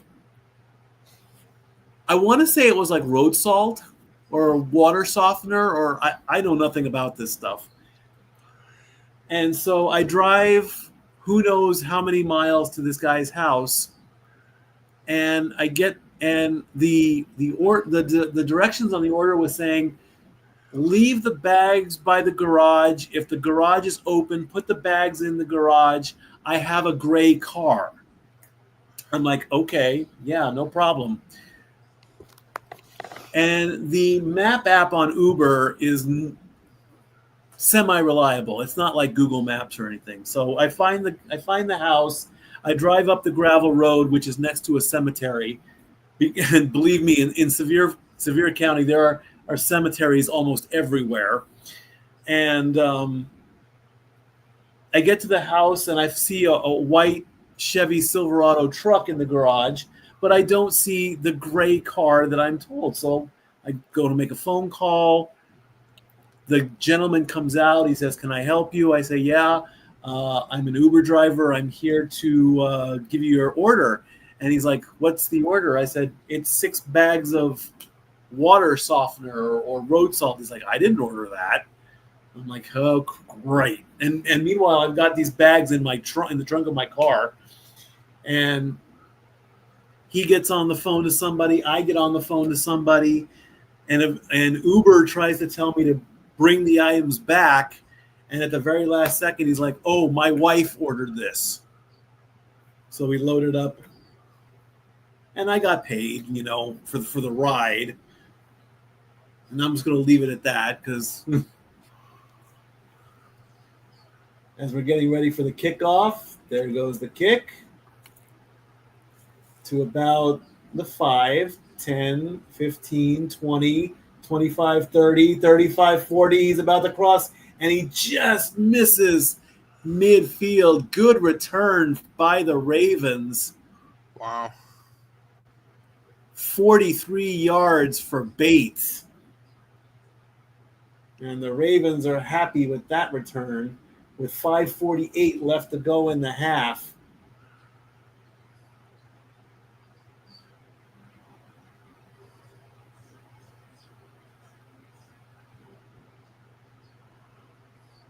"18 plays, longest drive since 2011. All right, Ravens with the ball.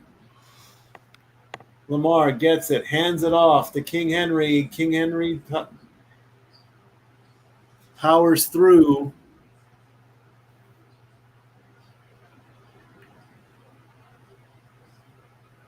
Gets 3 yards on that one, so that's going to make it 2nd and 7.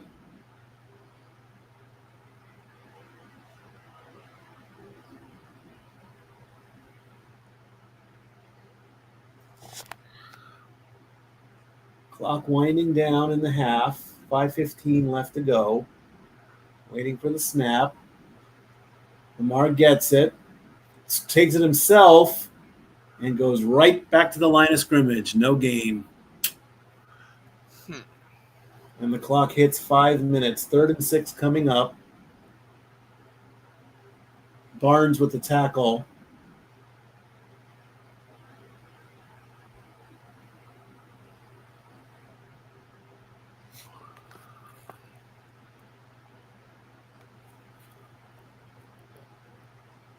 Clock down to about 4:38. 3rd and 6. Lamar waiting for the snap. Gets it. Has time. Backing up a bit. Running backwards. Throws. Completion. First down to Bateman. 11 yards officially on the play to keep the drive alive.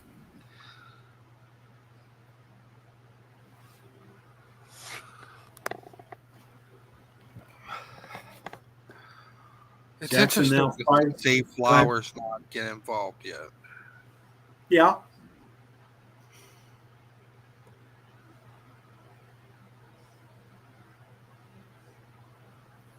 4 of 5, 44 yards for Jackson.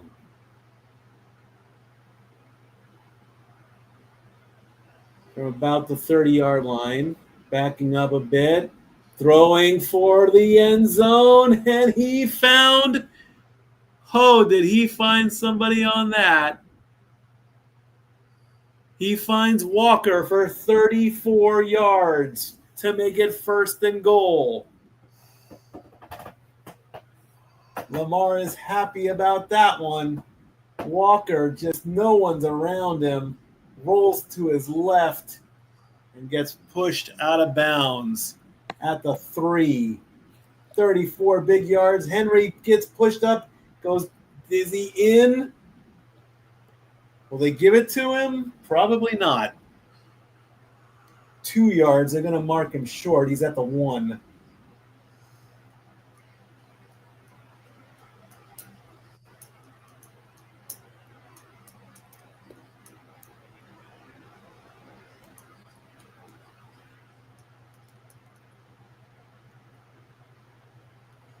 Devontae Walker there was the last one. Lamar to King Henry again, and he plows through, but nothing. Oh. No gain. That's going to make it 3rd and goal as they stop Henry. Lamar shaking his head. He was happy after the pass. Now he's ticked off. You do not want an upset quarterback. You definitely do not. Clock is at 2:15. Play clock has 15 seconds left. So are they going to take it down or get the play going before the 2-minute warning? It's 3rd and goal. 5, 4, 3, 2, 1. So there we are at the 2-minute warning right now.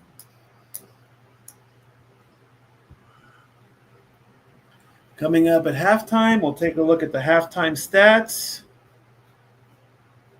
See what's going on. Preseason hockey is going on, of course. Take a look at what's going on social media. The 49ers lost Nick Bosa for the season yesterday. Yeah, I heard A about lot that. of season-ending injuries yesterday. You never, being fans of the sport, you never want to see anyone get hurt. No, especially not for the season.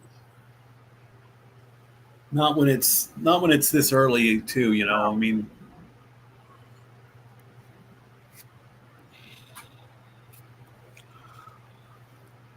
And the 49ers just can't catch a break when it comes to injuries.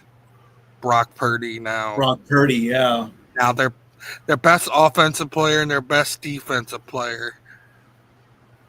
Whew.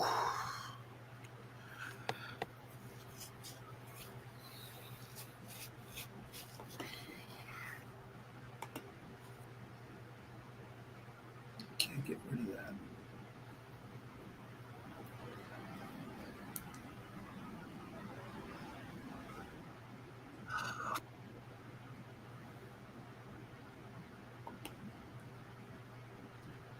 I can't get rid of that. Darn.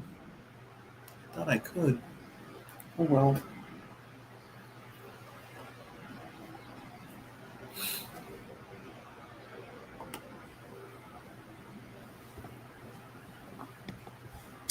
A 25 Sierra for $34,000.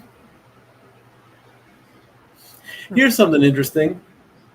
We have a lot of car dealerships here in Tennessee, and I bought my Chevy Trax from a dealer in Knoxville. I've had that car since 2024. I'll finish the rest of the story later. Let's see what happens here on 3rd and goal at the 2-minute warning. Ravens trying to tie it up.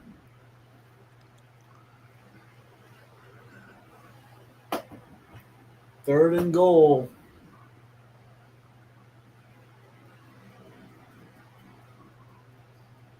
Derrick Henry, 7 rushes for 41 yards. Has the Ravens touchdown. Henry has the ball again, and Lions defense stops him. And the Lions are fired up. And it's now 4th and goal. Loss of a yard. What will MCDC do now? It looks like they're going to stay out there and they're going to go for it. 4th and goal from the 1. Can the Lions play defense? Fakes the hand. Lamar's going to get stripped. The ball is loose. And it doesn't really matter because that's a down. The ball is out. And the Lions will take over. And now Jackson is really ticked off. Oh. The Lions are fired up. Oh, he is really mad. He went for a fake. He had 2 defenders in front of him. The ball gets stripped and hits the ground. He jumps on the grenade. It's a turnover on downs. Dan Campbell is fired up. The Lions are fired up. And Jackson is pretty ticked off. The defense just stops the king and knocks him off his throne.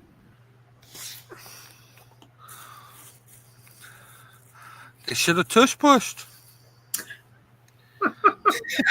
Okay, here's my thing about the tush push, okay? Number one, the name is stupid. I'm sorry, okay?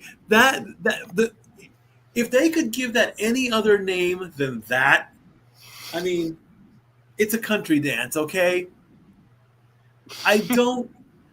if it works, it works. Can we just call it something else to where people will not get so offended with it? Honest to God, really? I mean, the only reason I think everyone hates it so much is because of the name. That's all.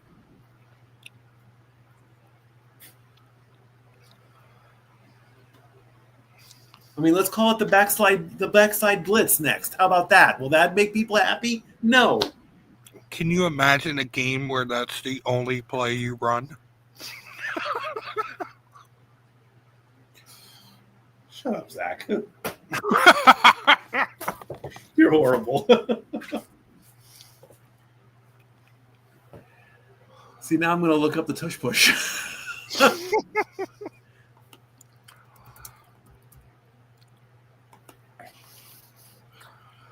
See, I like Hold on. The tush push, also, this is off of Wikipedia.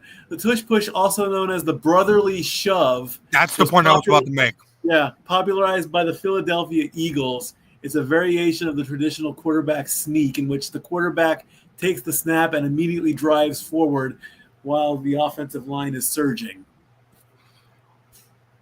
The brotherly shove. That's a better name for it. Yeah, the brotherly shove. I like that.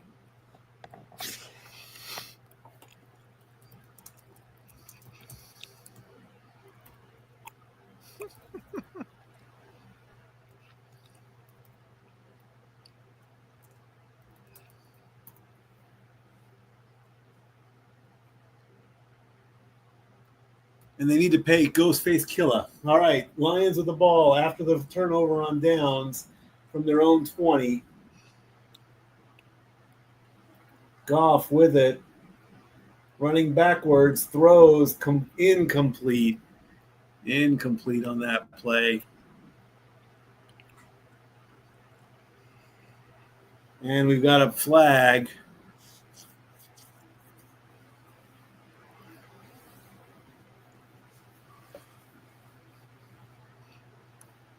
We have illegal contact on Humphrey, so that's going to be 5 yards. And an automatic first down. Automatic first down. Humphrey, illegal contact. Yep, he touched the helmet. So 1:18 left to go in the half. Goff with the snap. He's scrambling a little bit. He gives a short pass, incomplete and out of bounds.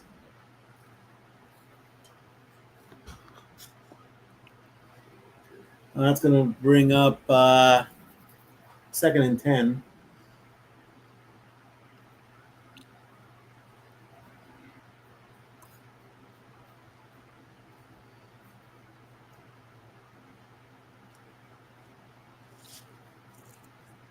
Montgomery crying in the end zone.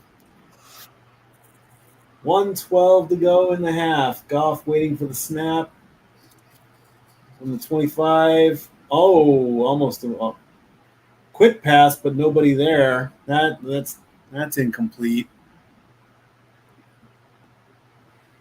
That's not it was incomplete. It's not a they're not going to call that as a fumble recovery into the no, come on. I think the officials already blew it dead.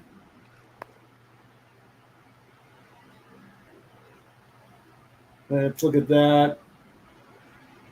Yeah, that's a forward pass. That's the ball hit the ground. That there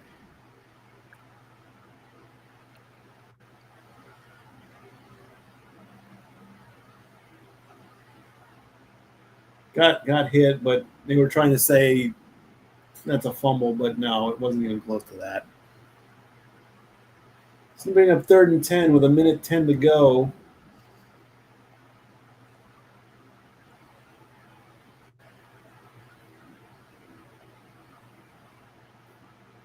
Defense trying to make a stop here to see if they can get the ball back. Bit of a lateral. Defense comes through for a loss. Actually, no gain on that one. So the Ravens will get the ball back after a punt. So Jackson can redeem himself here. 1:05 on the clock as the Ravens have called timeout. They got to be aggressive on this drive. Exactly. Oh, yeah. And the Ravens will get the ball in the second half. So, I mean, it won't be a total loss anyway.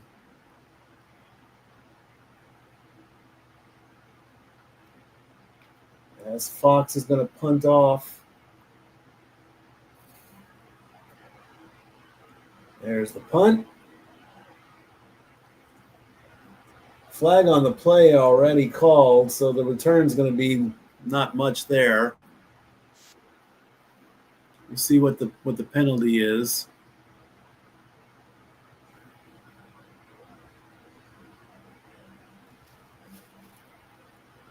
Holding. 10-yard penalty will be added at the end of the run. So it was against Detroit on that one. 56 seconds left in the half. Again, halftime stats coming up. Quick look at what's going on in the world.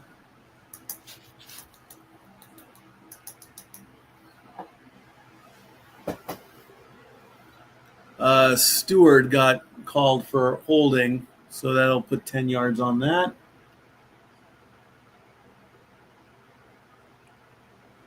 We'll throw a couple extra minutes on the break there, restroom breaks, drink breaks, things like that. So if we're not right back after the commercial, you'll see why. Gives a chance to reset for the second half, Refuel.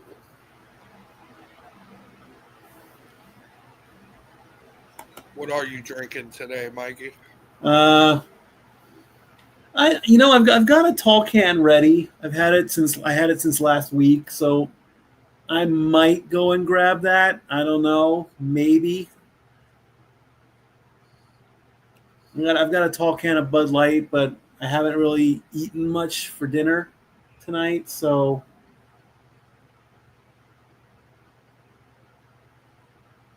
and knowing me, I'll probably just nurse it, so I probably won't chug it or anything like that. Nope, just good old-fashioned Pepsi Zero Sugar. When I drive, I always tend to have like a medium or a large soda with me, or coffee first thing in the morning. Dunkin' runs and all that. Not a Starbucks guy? No, because Starbucks doesn't have donuts. Dunkin' does, Life runs on Duncan. Life runs on Duncan, man. Yeah. They've got a great deal. They've got the $6 deal. You get an iced coffee. You get either like a bagel or a sandwich and some hash browns here. All right, Ravens with the ball. 56 seconds left from about the 49-yard line. Lamar with it. He's looking downfield. He's going to take it himself. He's going to get the first down and then some, and it gets pushed out of bounds. All that negativity says, I'll do it myself. That's a 13-yard run. Okay, I'll do it myself. I think I'm going to say that more often than anything the entire season. Probably. Yeah. Especially dealing with Lamar. 48 seconds left on the clock after running out of bounds from about the 36. Gets the snap. Still has the ball. Looking around, scrambling. Still has the ball. Finally throws and completes. Only gets 4 yards to Hill with 38 seconds left on the clock. Hill was pushed out of bounds. That's going to bring up 2nd and 6. Both Ravens have 2 timeouts. Lions have 3. They want the touchdown to make up for that last play, or that last drive.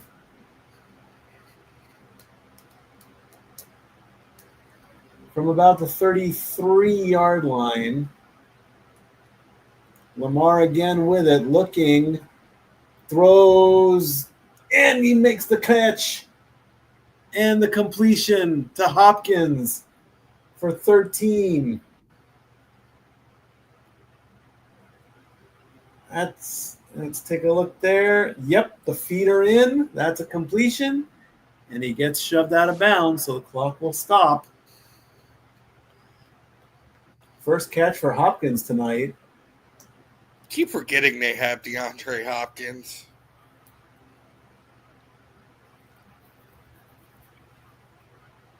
7 of 8 for Jackson, almost at the 100 mark from the 19. Looking, throws into the end zone. Flag on the play. Hopkins was the target versus Arnold. Contact and a flag. Arnold and Hopkins are in each other's faces right now. Smiles on both of them. Rookie and veteran. Hopkins walking away. They both got their arms wrapped around each other. Hopkins did get into Arnold's face mask a little bit. He got the flag, DPI, defensive pass interference to the 1-yard line, 1st and goal. 27 seconds left on the clock. Here we go again. You think? On the 1-yard line. Let's see if they can figure it out this time. Ravens will get the ball in the second half. Will they give the ball to Henry? Let's find out. Henry's in the back, ready to take the potentials. He fakes it. Lamar with a short pass and a catch to Bateman. And that will give them a touchdown. They figured it out. They faked off to King Henry as Rashad Bateman gets a touchdown. And all the fantasy owners are pissed.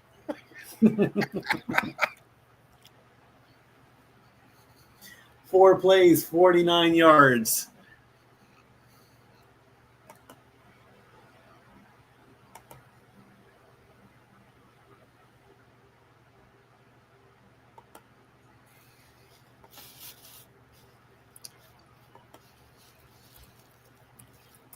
I wonder what it's like for,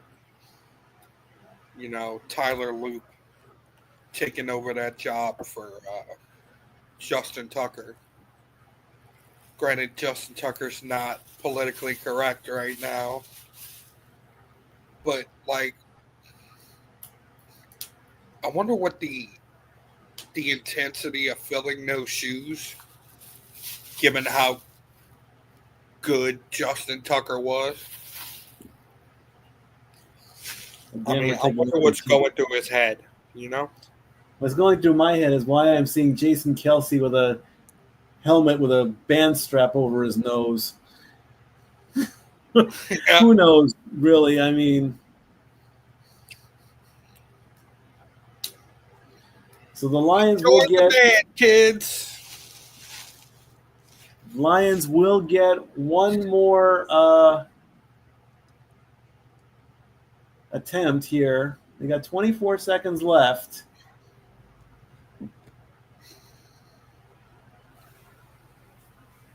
One more. Oh, the ball came loose there. So Detroit will get one more possession. Possession was the word I was looking for. One more possession before halftime. Let's see what they do with it. They've got all their timeouts. There's the kick to about the 4. 10, 15, 20. He's going to his left, 25, 30. To about almost the 35. Good return there.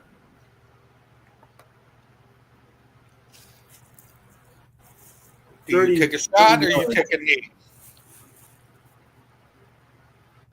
I'd give it one play. I would give it a play and see where it goes. If you get good yardage, I would use the timeouts.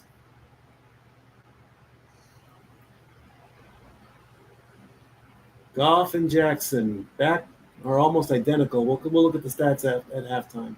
Goff is not going to take a knee. He's going to take a snap. 18 seconds left to go in the half. Takes the snap. He's going to throw. That's a completion, but he only got a few yards. And it looks like did they call a timeout? Yes, the Lions called a timeout. So 4 yards on that play. That's going to bring up 2nd and 6. And we have Joe Buck and put your coats on, boys. I'm wearing a coat. You know, you should wear yours right now. You're on camera. I get that you want to be comfortable, but you know, maybe I should get the headset on too. You know, wear the coat. Maybe next week I'll wear a shirt and tie. I don't know. 13 seconds left to go. Goff has 2 timeouts left from about the 37-yard line. Gets the snap. Throws, quick completion. And down. 7 seconds left. Detroit will probably use their second timeout as they get another 3 yards. Yep, they got their second timeout. Oh, it's 3rd and 3 with 7 seconds left. The Lions do want to get a lead before halftime.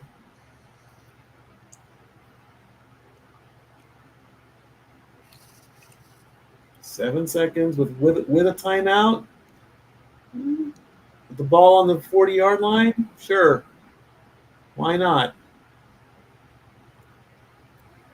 What will Goff do with this potential last play?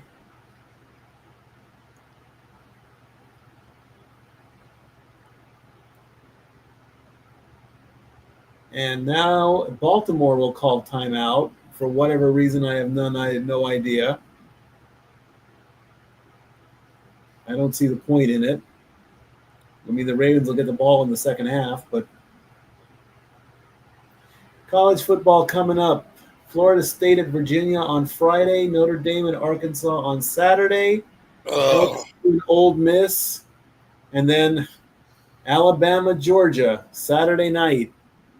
Georgia fresh off their win against my Volunteers from 2 weeks ago. Still leaves a bad taste in my mouth. It was a good game, though. It was a good game, regardless. They should need to go to the opposite 40-yard line for a career here, for a long attempt. Waiting. Goff gets the snap. He's looking. He throws. It's a completion. They're past midfield, and with 2 seconds left on the clock, Detroit will use their last timeout. He got down. Bates is going. His career long is 58 yards. And this one looks like, how far is this one going to be?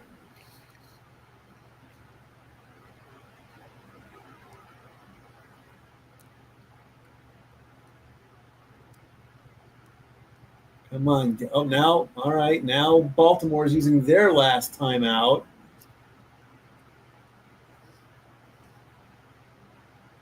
"67 yards Detroit is going for.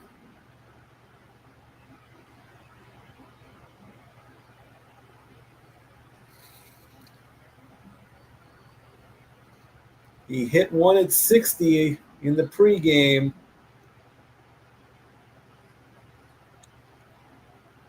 This would pretty much tie the record. I think the record is 67. Yep. 0 for 1 of 60 plus. His longest is 58, Bates. Wester in the back, way in the end zone, just in case it's short. 67 yards coming up for Bates.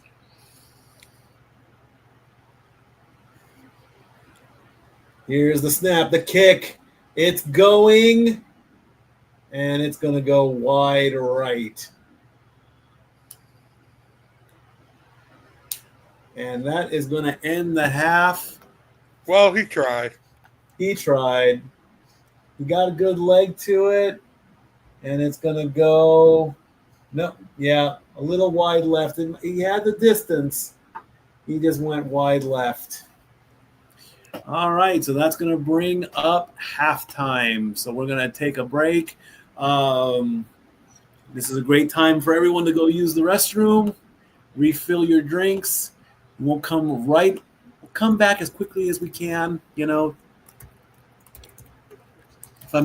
our commercial only lasts a minute and a half, but hey, I need a little more time, so don't worry. We'll definitely be back in just a bit, all right? Sweetness. It is halftime, and we are knotted up 14-14. We'll do the commercial, and take a couple minutes for a break, go over the halftime stats, and then game on to the second half. And now for a taste of things to come.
All righty.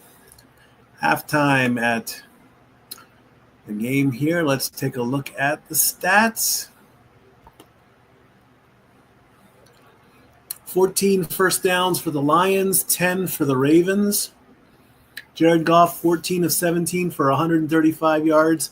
Lamar Jackson, 8 of 9 for 98 yards with the one touchdown. 192 total yards for the Lions, 146 for the Ravens. Top rusher, Montgomery for the Lions at 31. King Henry, 8 carries, 41 yards with a touchdown. Receiving yards, Williams at 43 and Walker at 34. No picks. Apparently, Lamar Jackson does have a sack for a loss of 18 yards. Let's see. Detroit is 2-2 in the red zone. The Ravens are 1-2. 4 penalties for the Lions, only 1 for the Ravens. And as far as possession goes, 19 minutes for the Lions and 10 minutes only for the Ravens.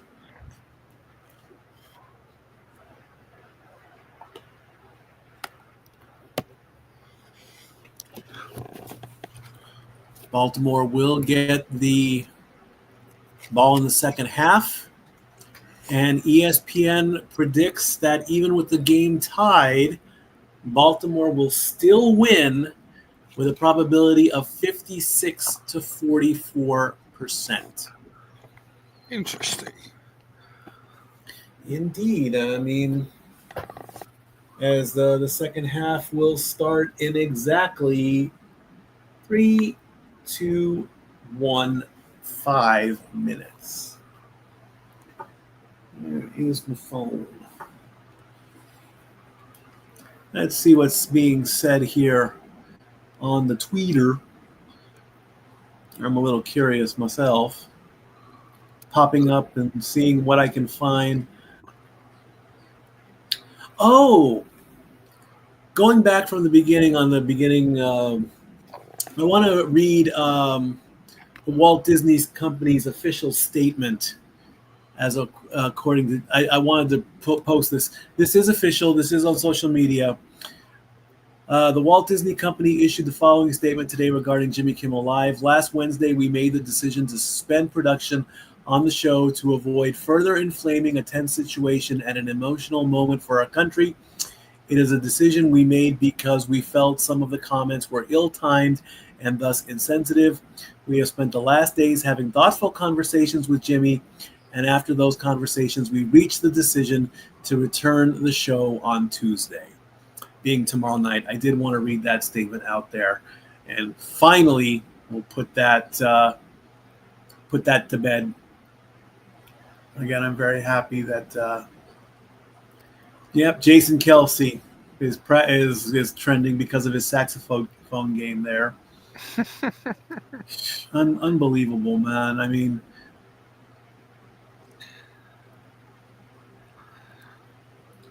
all right. Maybe he could get his own American Pie band camp movie. Ew.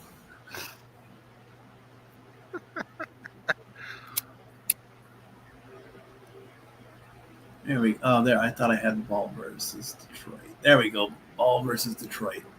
That's what we want to see. Let's see what's going on here. Latest.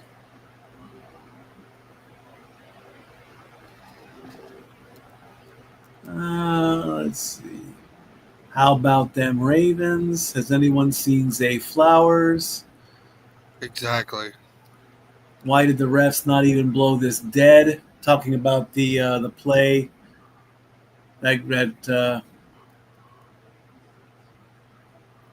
yikes, Ravens go for it on 4th and goal, and Lamar gets tripped up and Lions stop him. That was about half an hour ago.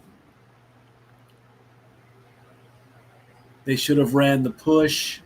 This is all going back to that first play back then. Jackson looks frustrated, like he's being told to give it to Henry more than he wants to.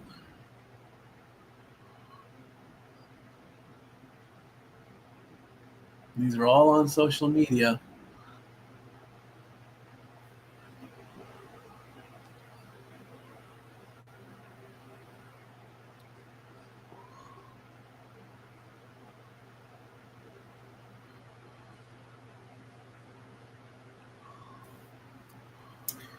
All right, almost getting ready for the third quarter to start.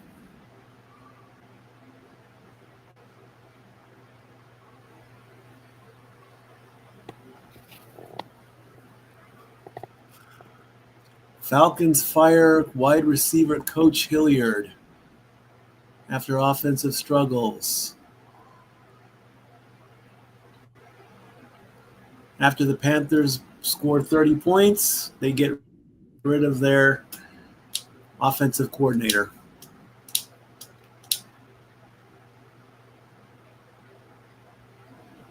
That's interesting. I find it sad, really. Again, we just go back to the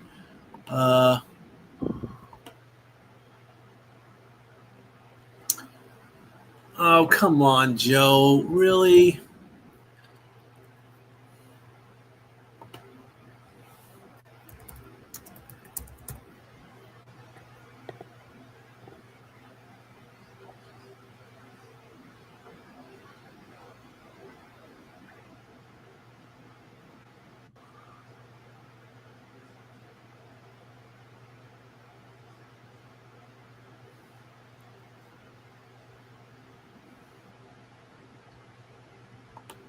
No.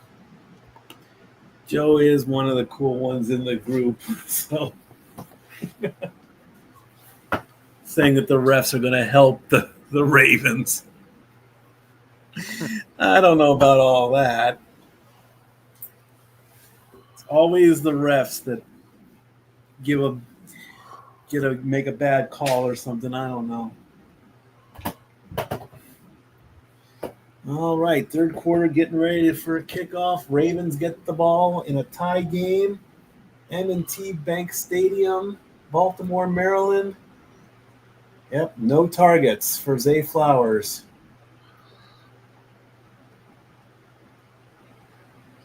Which makes no sense. There's the kick. Right to the goal line. 5, 10, 15, 20, 25, and stopped.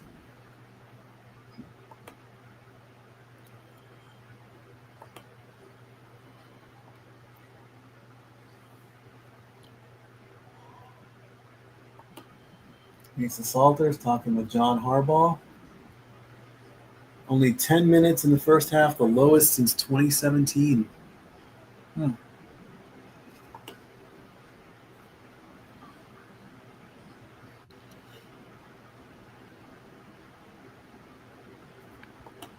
First play, second half. Jackson waiting for the snap, gets it, fakes the handoff to Henry. He's looking, a short pass to Henry. Henry's going to get a reception and a few yards, only got 7. And that side eye, the camera caught that. Looks like Lamar wanted more out of that play from what I saw.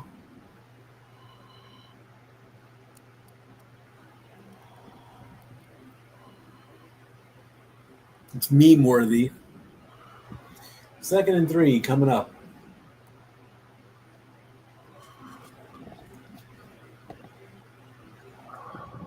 Ball to Henry again, and he is just short of the first down, getting 2. And that's going to bring 3rd and 1. Again, Lamar is not pleased. 9 of 10, 105 yards so far for number 8. So he has broken the centennial mark.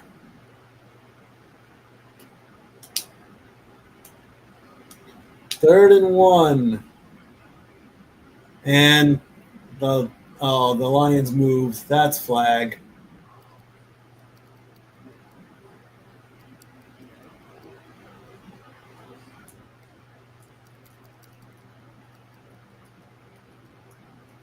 Neutral zone infraction on the Lions, so they just handed the 5 yards to the Ravens. Lamar Jackson has the same rating at 102.6. He's got a fever for more cowbell. Lamar Jackson here, 1st and 10 after the penalty. Fakes the handoff, throws, and almost picked off. Oh, as Branch rolls around on the turf, saying, why didn't I come up with that? Close. Very close. He got his hands on it right there, and he just didn't come up with it. Hands to head as he hits the ground. 2nd and 10 coming up.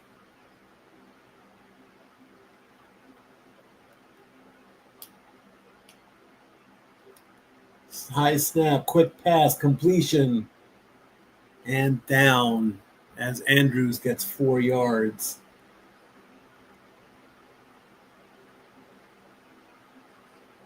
Third and 6 coming up. You can see the frustration on Lamar. He wants more. 10 of 12 for 109 yards. He wants more from his team. Yes, he does. You can't dominate all the time. Lamar pass complete. 1st down, maybe with some forward progress. Flowers finally gets a completion.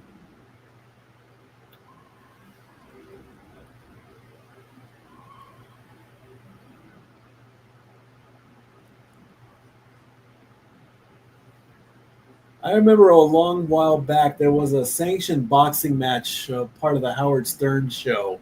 They had Triple H and Stone Cold doing commentary. I don't remember who it was, but they came out swinging, and by the 2nd or 3rd round, they were gassed, and Triple H was like, they have got to slow down. King Henry goes up for 4 yards. Maybe we have a player down. I thought I saw somebody. Well, maybe not. Some guy named Cabby. I remember Cabby, and it's like he comes out swinging, and then he gets all frustrated, and Triple H is like, he needs to slow down, or he's going to have a heart attack and not even make it through the fight. Lamar has got to stop showing his emotions and just play football right now. Very emotional. Exactly. Lamar fakes the handoff, throws, completion, 1st down, and then a little bit more to Kolar, number 88. Backup tight end playing in place of Isaiah Likely. Yep. See, Goff is cool as a cucumber. Goff is like, I got this. Goff is like a California, just like, I'm cool, dude. Yeah, man. Lamar's just like, man, he's like the Seth Rollins. He's not happy unless, he's on top of everything. I guess so. And it looks like they're moving the ball back 15 yards instead of 18 yards. So from about the 29-yard line, 1st and 10, Lamar fakes the handoff, throws, and complete to Andrews for 19 more. And that should set up first. Yes, it does. First and goal.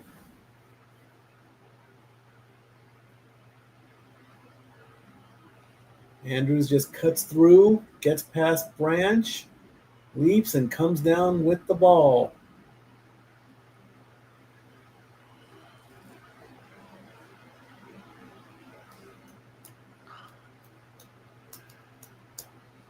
Four targets for Andrews, 4 receptions, and 50 yards. King Henry with a pass, and it's almost picked off. What was that? Oh, try to get. Now Lamar's really heated. What was that play?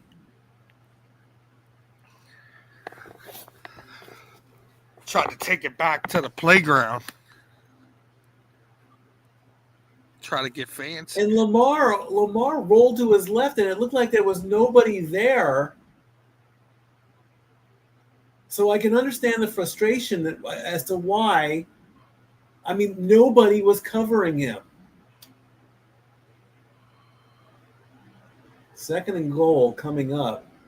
High snap. Lamar in a little trouble, and he gets taken down for a sack. The defense finally gets to him as Muhammad gets the tackle. I think what he wanted to do, he wanted Henry to throw left, and Henry went right. Because from what I saw, Lamar was open, and he could have just. So I could definitely see the frustration on that one. Third and goal coming up.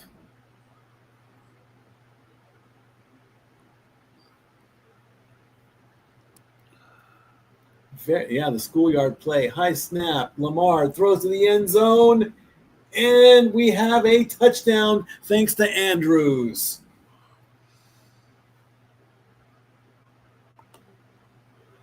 And I didn't even take the banner down. Oops. Botch. Ravens take the lead with Mark Andrews and his 14-yard reception.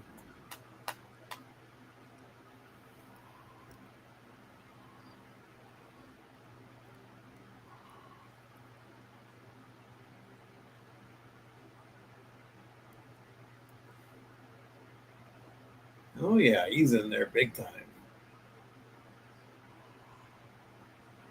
11 plays, 73 yards. Extra point is good. And the Ravens take the lead. Let's make it official.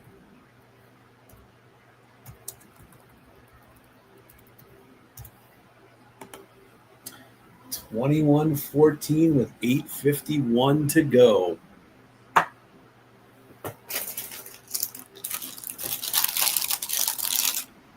Snack time.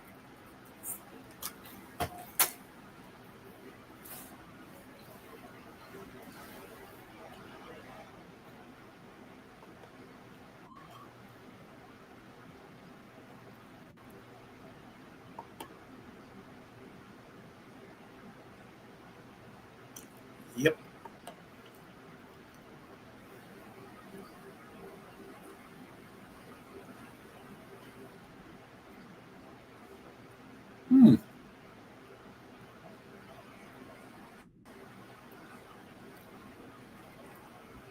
If you need to call 911 but are scared to because of someone in the room, dial and ask for a pepperoni pizza.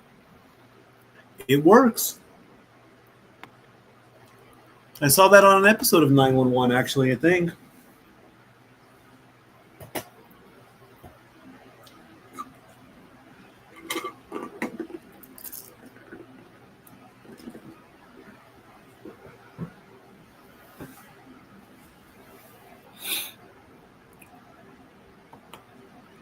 "23 people watching on YouTube. Thank you again. Next week's week 4 starts with the Seahawks and the Cardinals.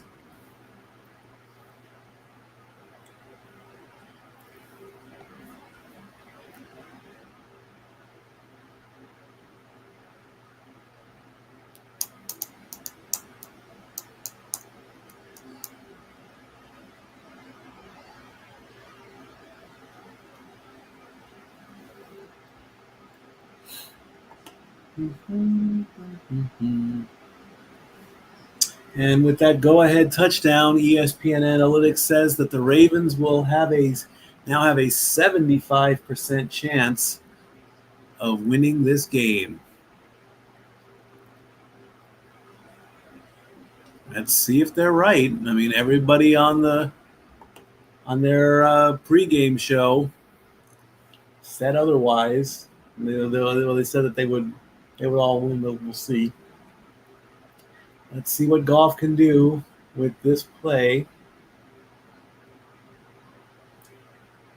as they receive the kickoff with 8:51 to go in the third. There's the kick. It's short to the 10. We've got a penalty already.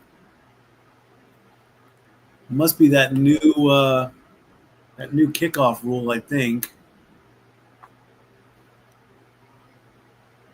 Yep. It's that new rule.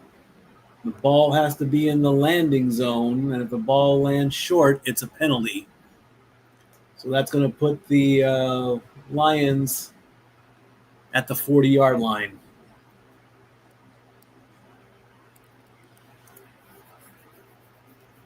I think that's the first time that rule's been enforced. Jared Goff, 14 of 17 for 135 yards. Fakes the handoff, throws, and incomplete. Williams was the intended target.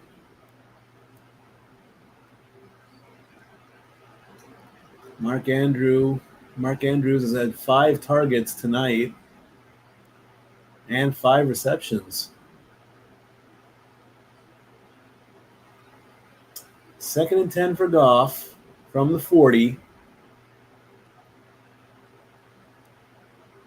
Gets the snap, hands it off.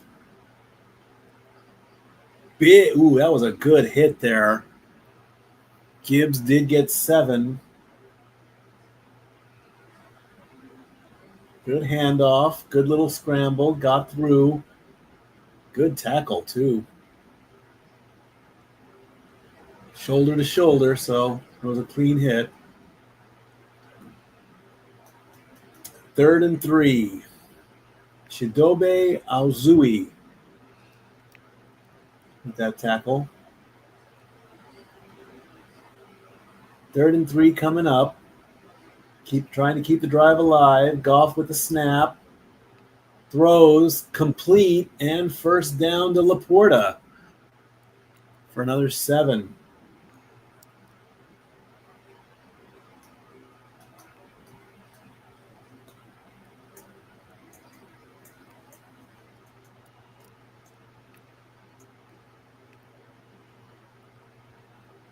Nice play. Smith with the tackle there.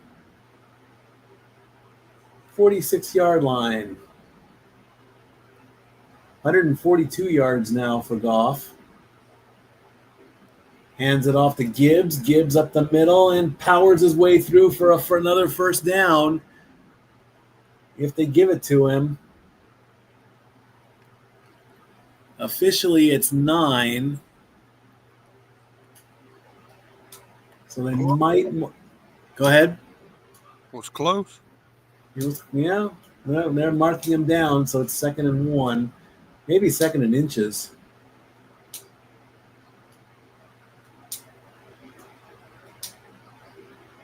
Oh yeah, 2nd and inches for certain. Gibbs gets it, and now he's across for the first down. They'll give it to him on forward progress. And 1 big shove.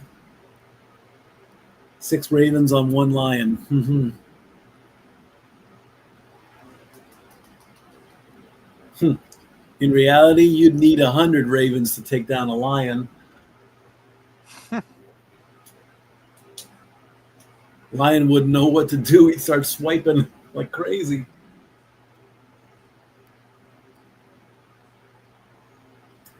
First and 10 as the clock was getting close to 6 minutes. Goff, back to Montgomery, back to Goff, Goff throws and makes the completion. Back-to-back passes left and right like crazy to get 17. And it's all legal. A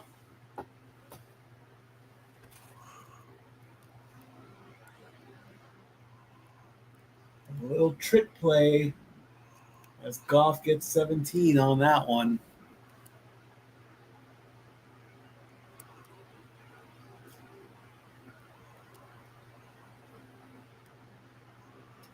Ball now at the 18-yard line as the Lions are trying to answer back. Goff with it, throws to his right, and we do have a touchdown!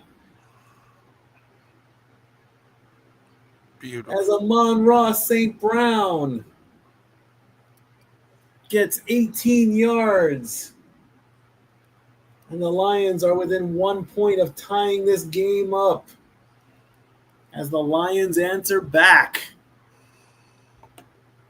What a game. That indeed it is.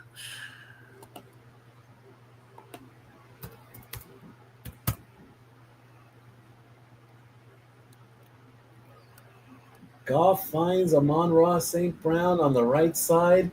7 plays, 60 yards.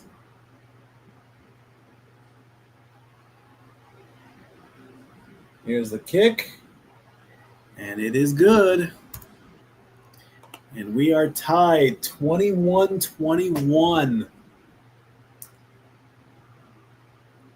And Amon-Ra St. Brown.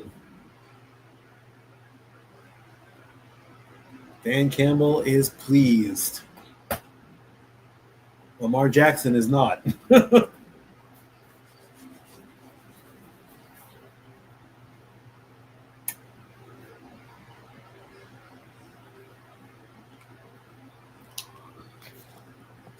So right now, with both teams at 21 points,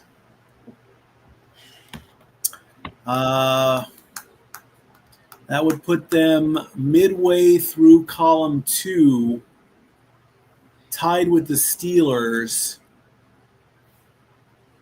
And the Steelers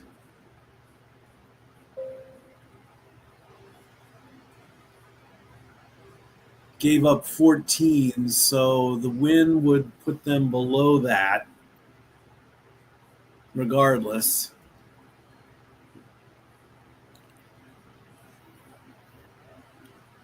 And let's see. The Ravens now have 102 points. So next score for the Ravens, that will give them the most points in the league. Putting them 2-1 at 101. If the Ravens win this, they will be in column 1, knocking out the Vikings and putting them in column 2. If the Lions pull off the win, they'll move into column 2, and the Ravens, it'll be a bit of a switch there. Then all the stats will come out on social media, on my Twitter account at LBStatKid1977.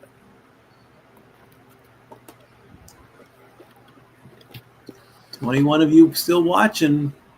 Remember, be respectful in the comments. Let us know what you're thinking of the game.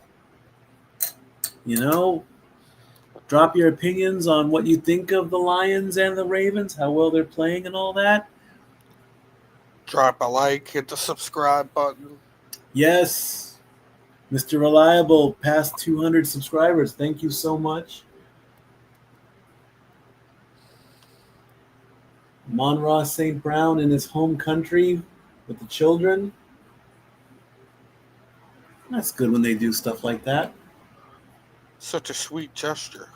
Yeah. 21-21.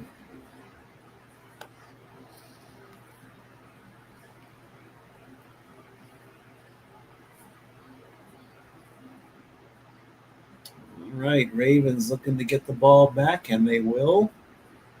And the kick goes about. It went to the 4 and then went out of bounds. And you can't do that. So that's going to put the Ravens to the 40-yard line.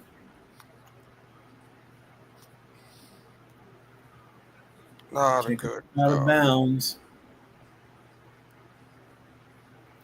37 career reception touchdowns for Amon-Ra St. Brown. 3rd overall in team history.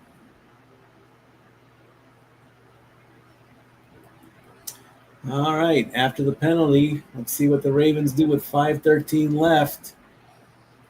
As Flowers gets the ball.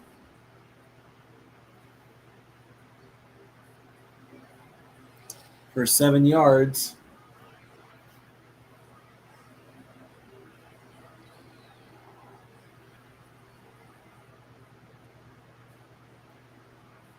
And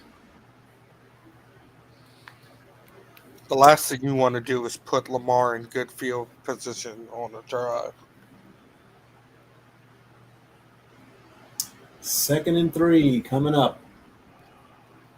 Fake off to Henry. Lamar gets. That's it. Yeah, he's down. Sacked again for his 2nd sack of the night.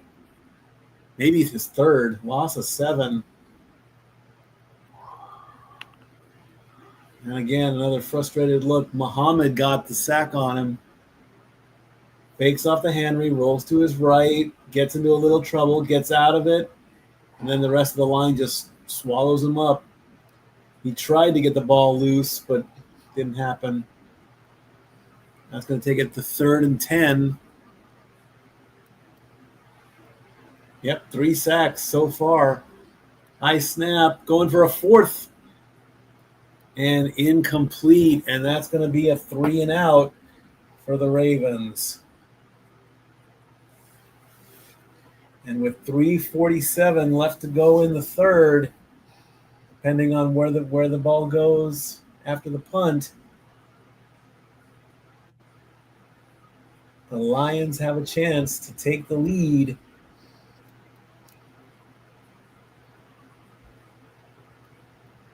Let's see what Raymond can do on the return.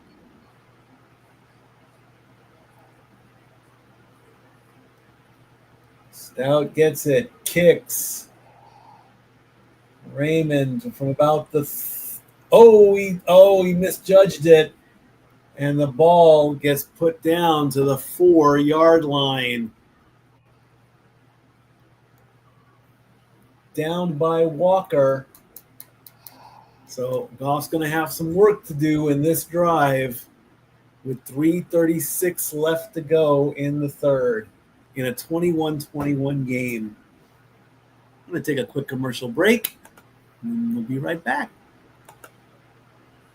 And now for a taste of things to come.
Something I noticed that happened recently on AEW. No. Rumors are going crazy on who's Cena's last opponent's going to be. Uh-huh.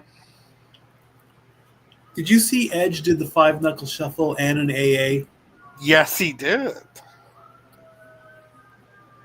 Uh-oh. Sorry about the noise in the... They're coming for you there, Zach. Yeah. What did you do? Mm. One Lion fan in a sea of Ravens fans. What can Goff do on his own 4-yard line? Let's see on this first play. Gives the handoff to Montgomery, who breaks through and gets the first down with a run. He got 11. That's going to give Goff some running room and a fresh set of downs.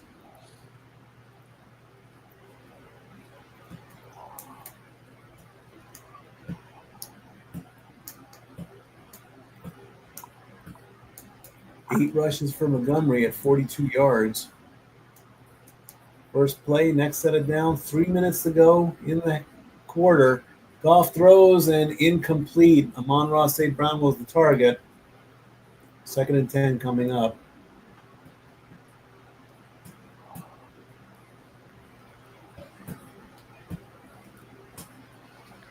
Did you see WrestlePalooza? I did. How long was the match between Cena and Lesnar?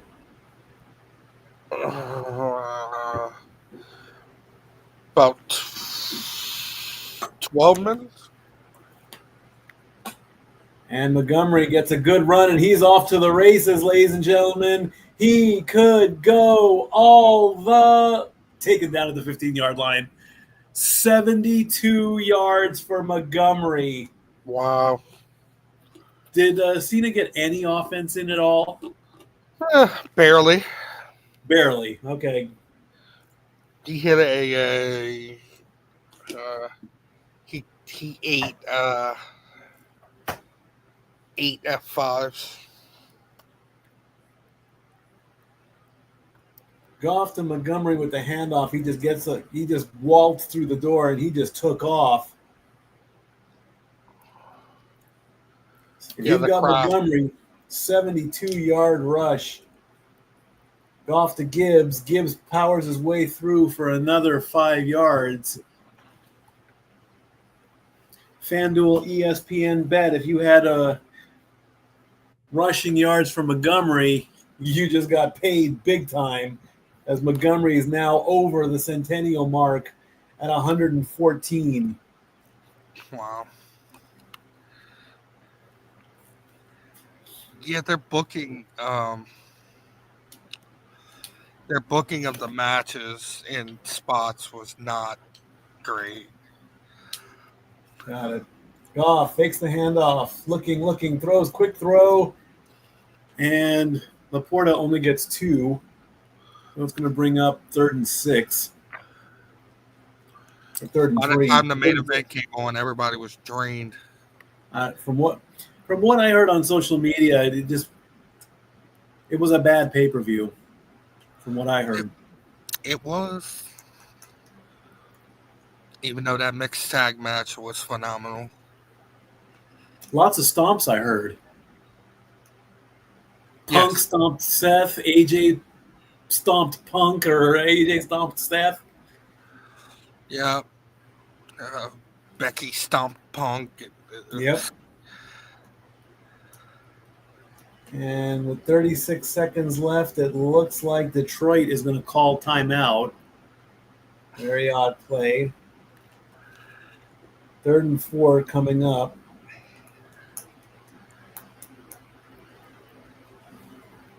"72 yards. What a rush. Wow. Pun intended.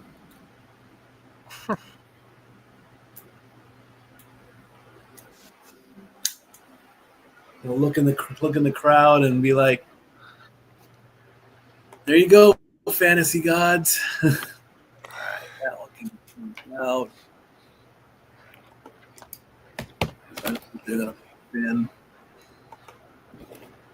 Yeah, I had no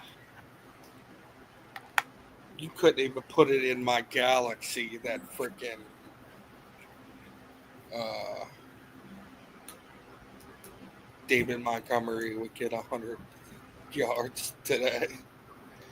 3rd and 4 from the 6-yard line. Gibbs with it. He will not get the first down. He will get stopped.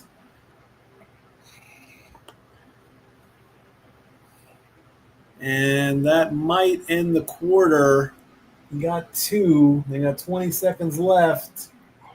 4th and 1. They're lining up. I doubt they'll get the play off. 8, 7, 6. Goff is just essentially waiting for the quarter to go, and he's not going to make the play. And that's going to end the 3rd quarter tied at 21 each. This Four's up in the chat. What's that? 4's up in the chat. Get those 4s up. Get the excitement ready to go for the 4th quarter.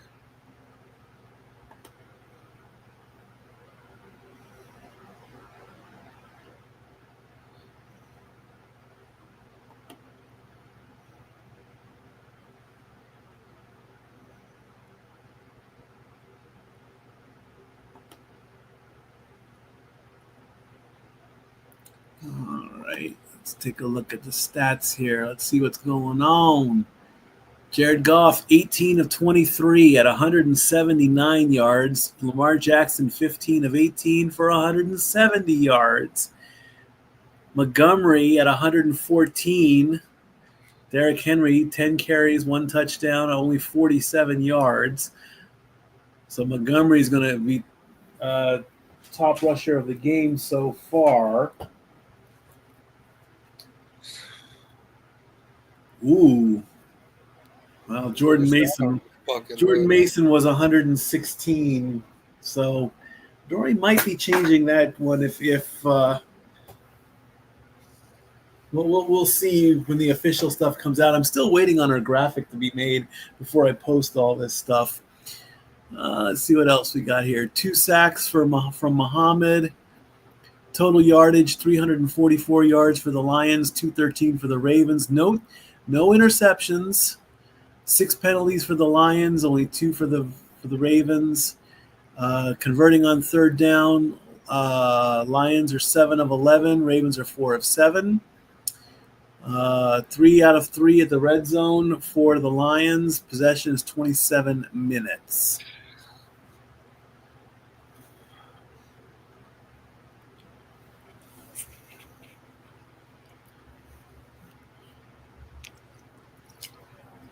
So 4th down coming up. Do you go for it or kick the field goal?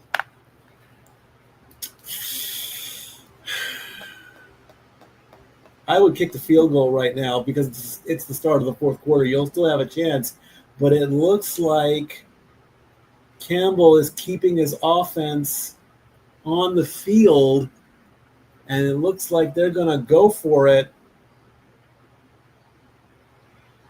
on 4th. Well, it's 4th and 1. I mean, they don't need to. It's not 4th and goal. It's 4th and 1. So they're going to go for it to start the 4th quarter. And Goff hands it off and Gibbs is going to just waltz right in and score a touchdown on a bit of a flicker play.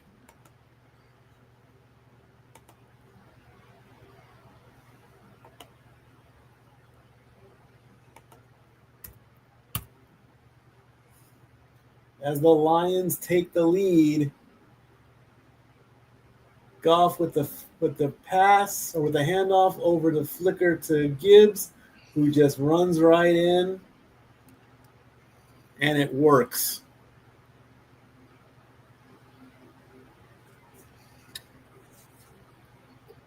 Oh, be careful, Gibbs. You don't want to do the throat slash. You can't do the throat slash. No.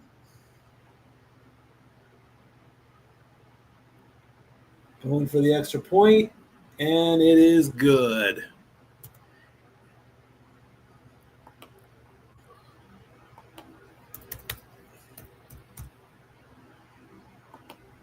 got to be smart. Do not do anything crazy.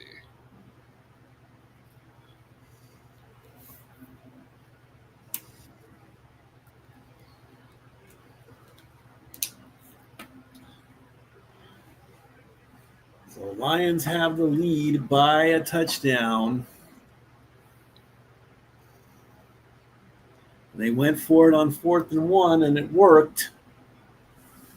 So we'll see what Lamar can do when we come back. And now for a taste of things to come.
Twenty-eight, 21.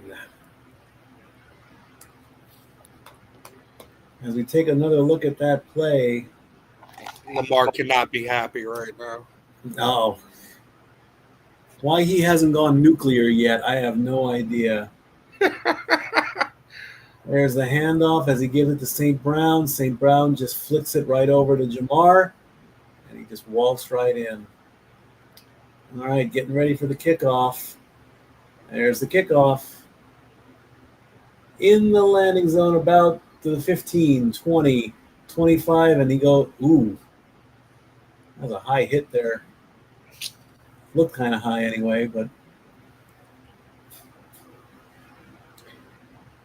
All right, can Detroit defense stop Lamar and King Henry? We shall see. We shall see indeed. 15 of 18, 170 yards, 2 touchdowns for Lamar. 30 yards for the 200 for the double centennial. There goes Flowers. High snap, handoff. Lamar takes it himself. The defense almost fell for it. Lamar gets a few yards on that one. He only got 4 yards. And now ESPN Analytics says that the Lions will have a 77% chance of winning this game. As the clock runs down, closer and closer to 14 minutes. 2nd and 7 coming up. Lamar with the snap, rolling to his right, throws, incomplete and out of bounds. Flowers was the target.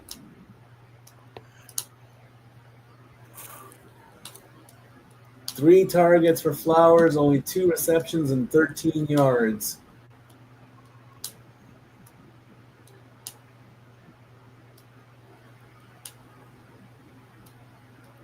Ravens 4 of 7 on 3rd down.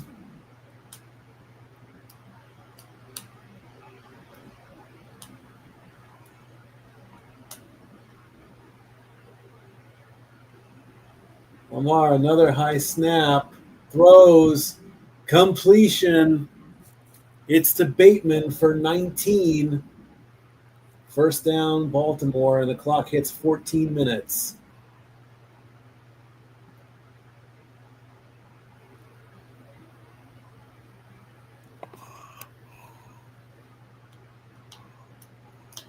Ravens score on this drive, it's going to come down to like maybe a game of field goals.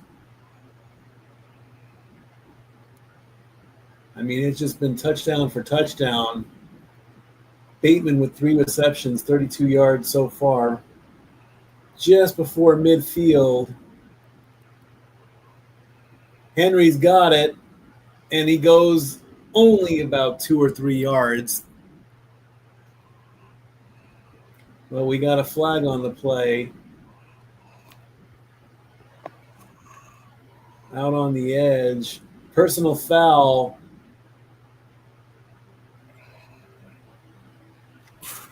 Defense, number 32, 15-yard penalty on Branch for a low block. How low did he go? Oh, yeah, he went, oh. Well, I saw 84 run into 32.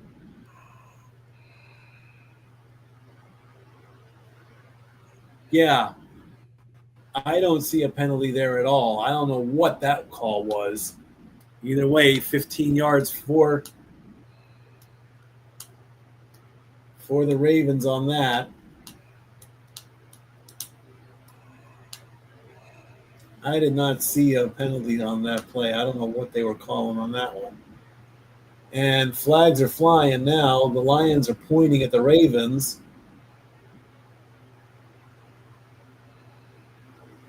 And it looks like false start on Kolar. Well, that's going to push the Ravens back 5 yards.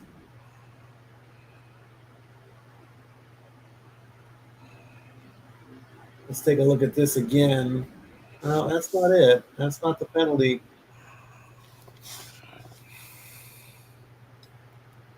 Who knows?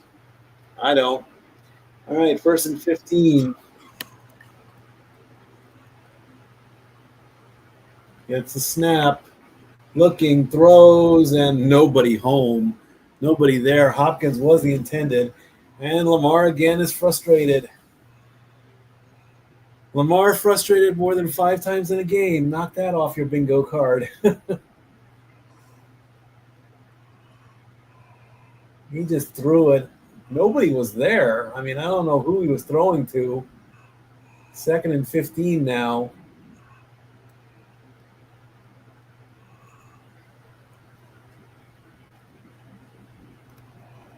Heavy on the right. Got like multiple receivers on the right side. There's the snap. And throws complete. As Bateman gets 16 yards. He held that ball for a long time.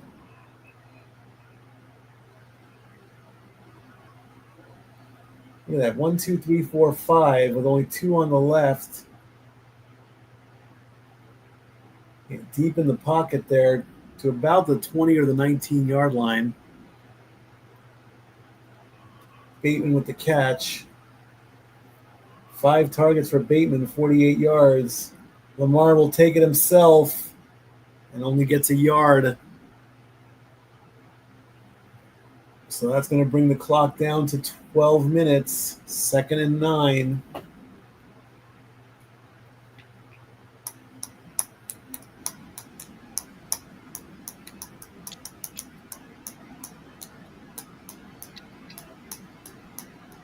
Clock running down.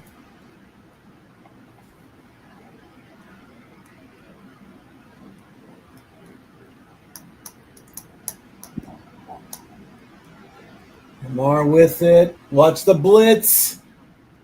Oh, they got him. And the ball did come out, but I think he was already down. Let's play jump on the grenade. Sack number 4, loss of 4 yards.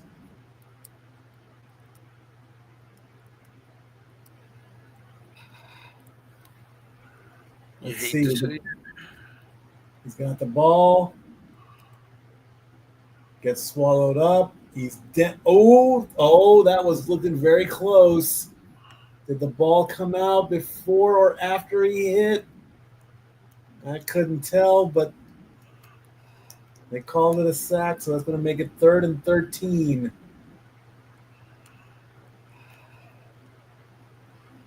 Play clock to 5, 4, 3. Gets the play off. He's scrambling. It's like he's panicking now. And they'll call that a sack as well. Just behind the line of scrimmage. That's another sack. The Lions are fired up. 5 sacks on Lamar. Ouch. He didn't know whether to scramble. He didn't know which way to turn.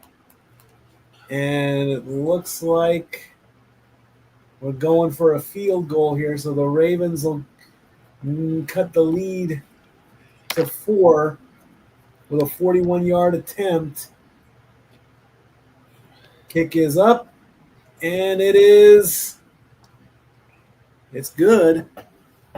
So they walk away with a field goal to keep some points going. Tyler Loop.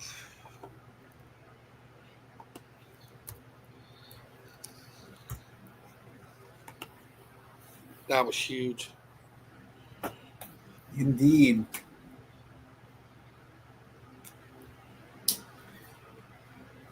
A touchdown will more than likely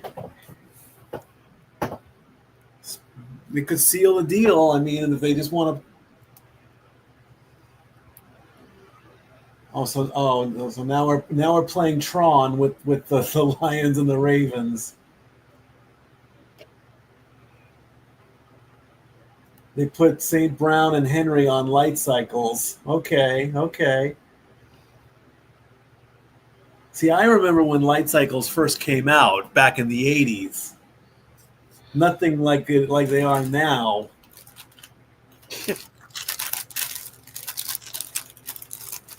In fact, the light cycles were the only reason why I wanted to play the Tron video game. I didn't want to go in the tanks, and I didn't want to like destroy the MCU. You had a lot of interesting things back in the day like that. Oh yeah. Like moon boots. My God, do I remember those?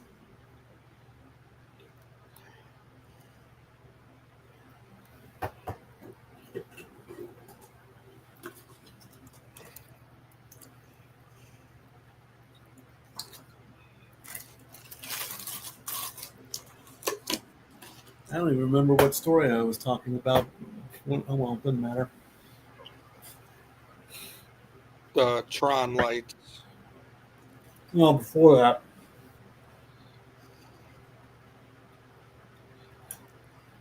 It was something else. Oh, I'll watch it back later, I guess. I don't know. 9:40 left to go. Oh, we didn't miss by that much. Don't make a thing about it.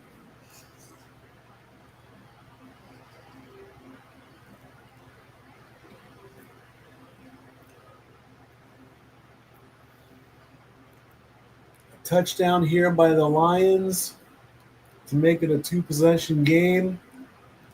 And basically seal it. I could seal it and give the Lions only their second win in 8 games overall against the Ravens from the 5, 10, 15, 20, 25, 30, and 35 and down.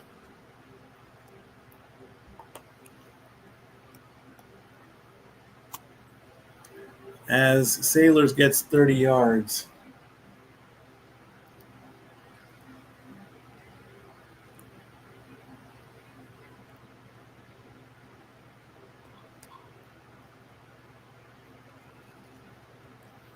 Take a look at that one flicker play again. Pretty little play. Yeah. From the 35, 1st and 10. What's Goff going to do? He's going to hand it off to Gibbs.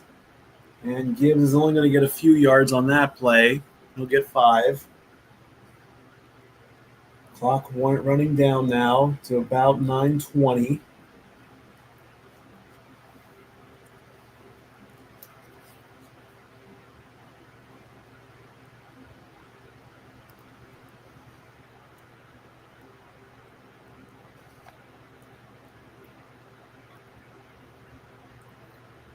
Nine minutes to go, 2nd and 5, right on the 40.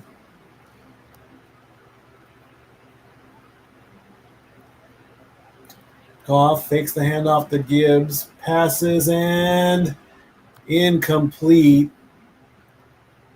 as Wiggins gets a hand on it to break up the play. You hate to see it. Just going to bring up 3rd down.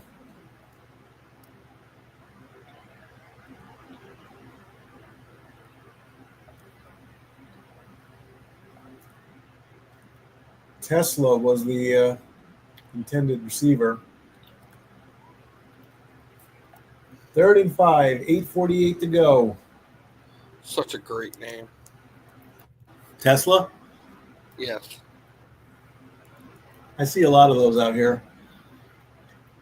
Who moved? Who moved? Somebody moved. Oh, premature moving, huh? Yep.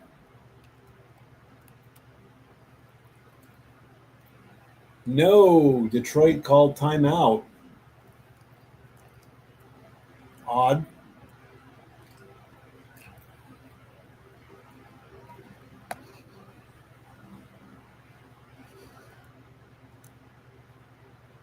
So Detroit uses their 2nd timeout. They only have 1 left. Yeah, he called timeout. He called timeout.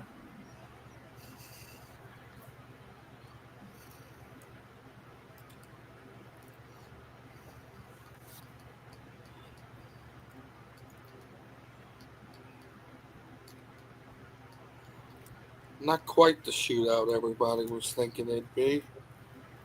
Ravens 0 sacks, 57 game streak. Goff has the ball. He's running, and for some reason he could have just kept going. That is an incomplete pass. Raymond was the target. So that's going to bring up a 3 and out. So the Ravens are going to get the ball back with 8:42 to go. Goff could have scrambled there for a little bit. It looked like an odd hurdle type play. I don't know what he was doing with that. So the Lions are going to punt, and they do, to about the 10, 15, 20, and that's as far as he's going to get.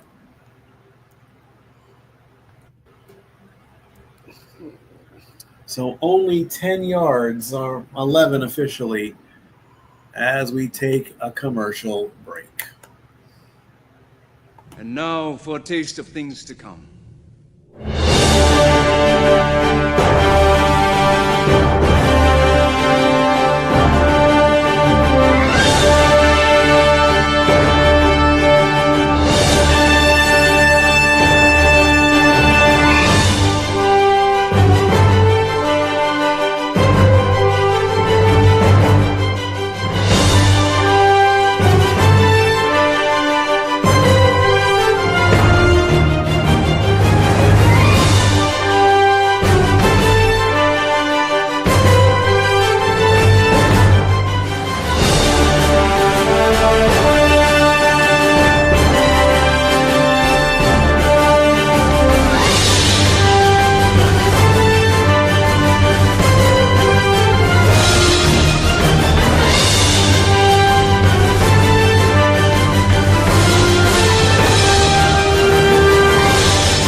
28-24. Ravens getting the ball back.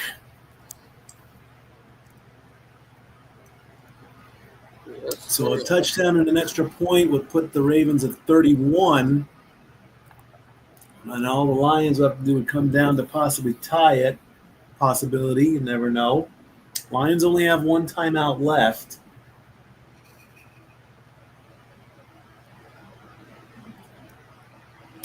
Blazing Apple Fireball. Now I'm not a big guy on when it comes to Fireball, but I might be willing to try that.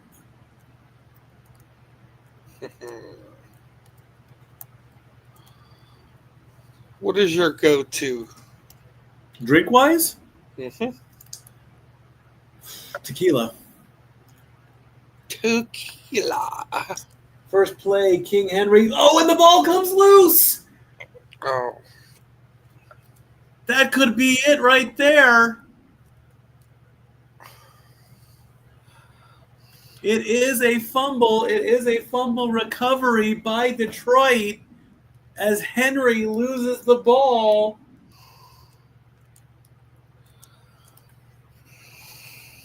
King Henry bobbles it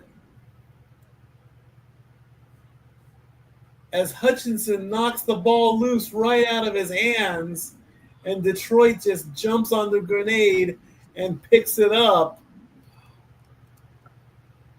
He did not have control of it.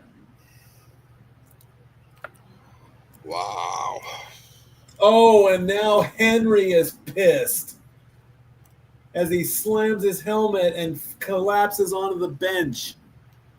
So now the Lions have control at the 21-yard line. Goff to Montgomery for a few yards.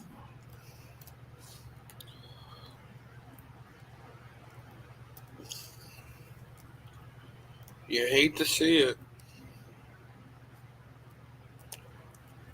It happened against the Bills in week 1. The ball came loose. And then it gets punched out. Didn't even touch Henry. They literally hit the ball. 2nd and 7 coming up.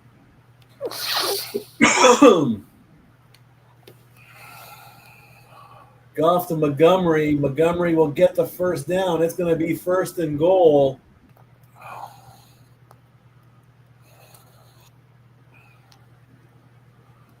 Flag on the play. Henry is beside himself on the sidelines. Personal foul, face mask, offense on Mahogany, on Christian Mahogany. So that's going to push him back 15 yards. Well, that was not smart. You know. Oh, his fingertips are in there.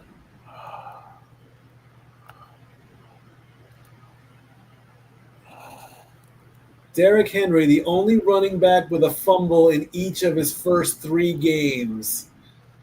Oh, boy.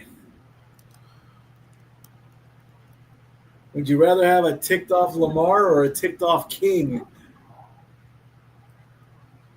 We're knocking him down to Prince at this point.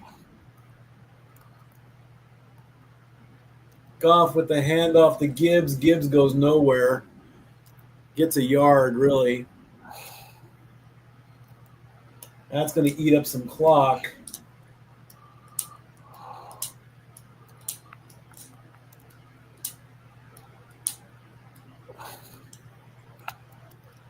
What a play.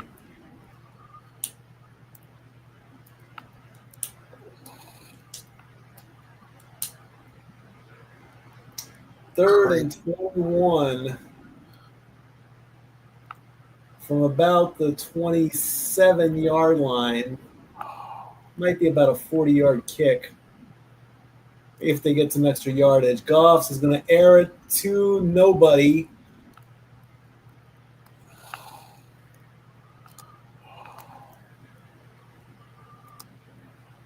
I don't think he pronounces it Tesla. I think it's probably got an extra accent in there or something.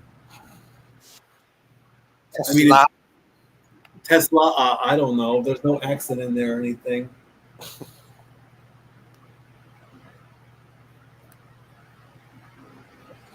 All right, so it's a 45-yard kick as Bates is 7 of 8 to make it, and that is going to be good. So we trade field goals in the fourth, and now the Lions go back up with a 7-point lead as they are now winning 31-24. As we take a look, King Henry's almost in tears, it looks like.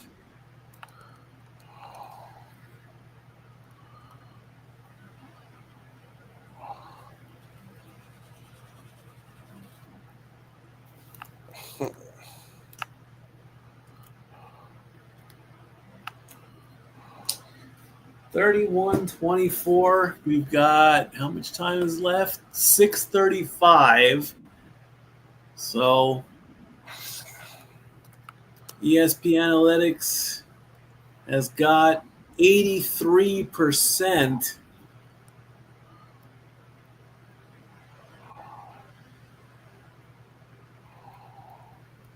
Incomplete. Where is that's the penalty. Where is that's the sack. That's the field goal.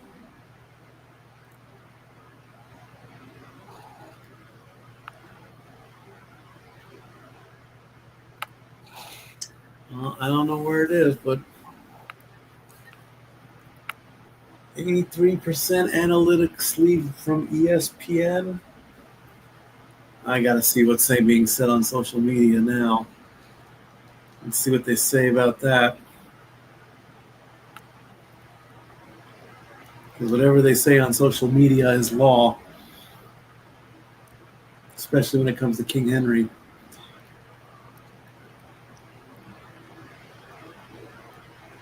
That is true. Garnet King, main man just made history. Yeah, that's a good one. Poor King Henry.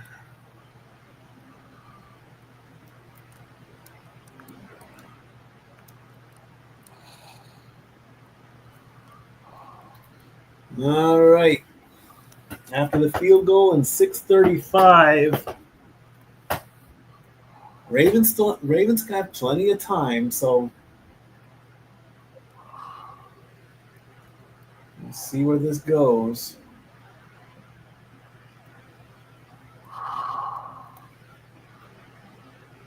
Captain Lamarica. Nope, not tonight. It ain't. Waiting for the kickoff. There he goes. Catch of the 10, 15, 20, 25, 30, and down. So a 20-yard return.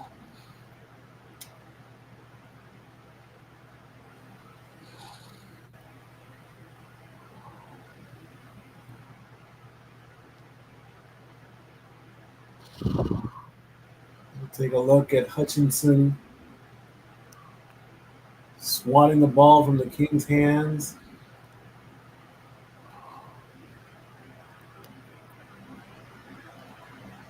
From the 31-yard line, what's Lamar going to do?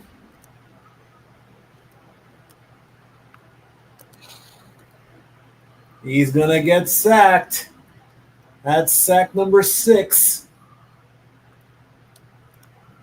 for a loss of 6.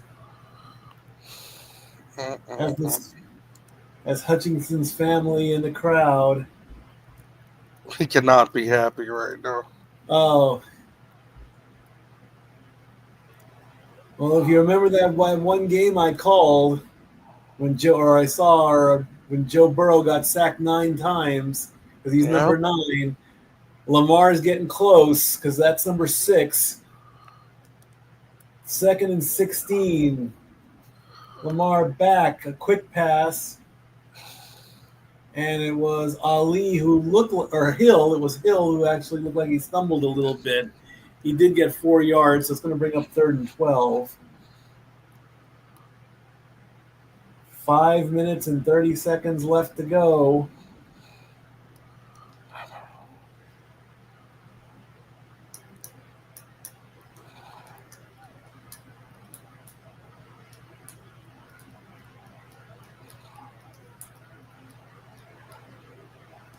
Can Lamar regroup on 3rd down? Gets the snap. He's going to scramble forward. He's going to escape, and he did get tackled, but it is not a sack. It's a scramble. He did get 3 yards. He was behind the line of scrimmage. That would have been sack number 7. So that's going to make it 4th and 11. So the Ravens are forced to punt. 4th and 9, actually. Lamar has to be beside himself. Oh, like I said, man. I mean, frustrations galore. There's the punt. And out of bounds around the 23-yard line. Not to the 30.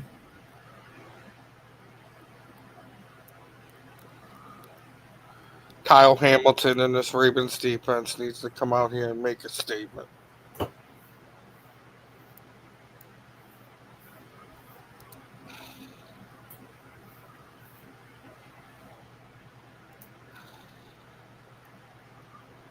And with 4:24 left to go in the game,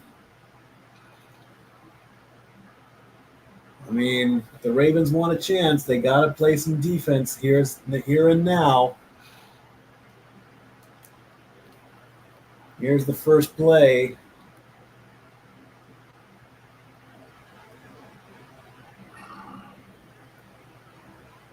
Goff to Gibbs. Gibbs is going to get close to the first down. Gets pushed out of bounds for 7. So that will stop the clock at 4:16. It's going to bring up 2nd and 3.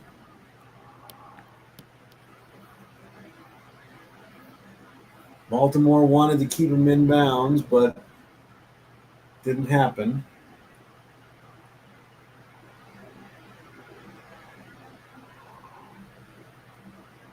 So from about the 37-yard line, Gibbs with it again, gets past the first down marker, and that should take the clock down to about 3.5 minutes left if the Lions take the clock down.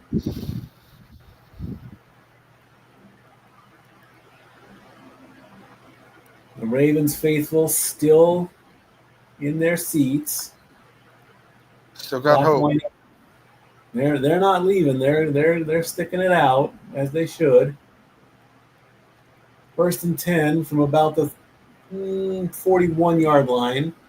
Back to Gibbs again. Only gets a couple yards. So that'll take the clock down below 3 minutes. There's another 2 yards there. Lions getting closer and closer to victory.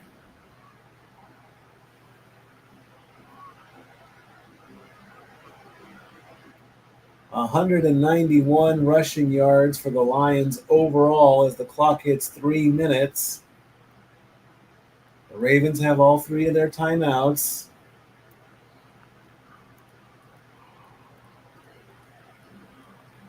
And it's going to be, is that Gibbs again?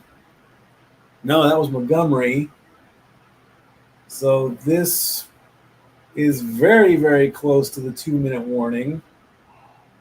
The Lions have the Browns, the Bengals, the Chiefs, and the Bucks before they go on their bye week. So in week 7, I get to call another Lions game, so that'll be good. Awesome. How many Lions games can I call in one season? 3rd and 5 coming, and they'll get this play off before the 2-minute. Well, the play clock will hit 0 first. So are they going to get the snap? Yes. Goff is going to do a short pass, and Gibbs is going to go down, and that will take it to the 2-minute warning with 1:56 to go, and it is 4th down and 2. So basically, all they got to do is convert, Yeah.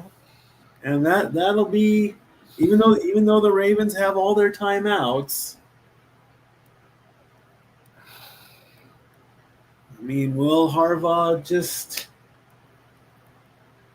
will he take his losses or will he use his timeouts is the bigger question.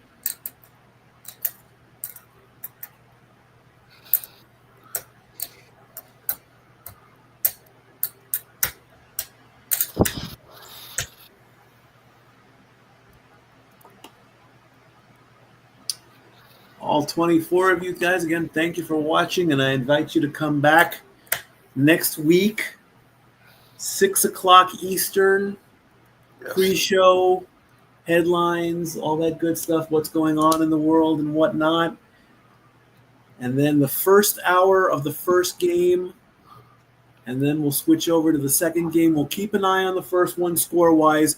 Won't go play-by-play on that one, because I'll call the second game on that one, and we'll see where it goes from there.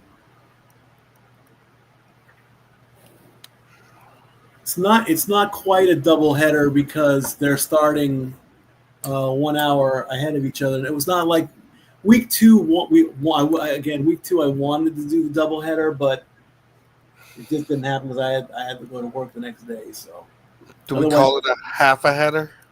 Yeah, probably a quarter of a header. There we go, quarter of a header. Hi, Peyton Manning.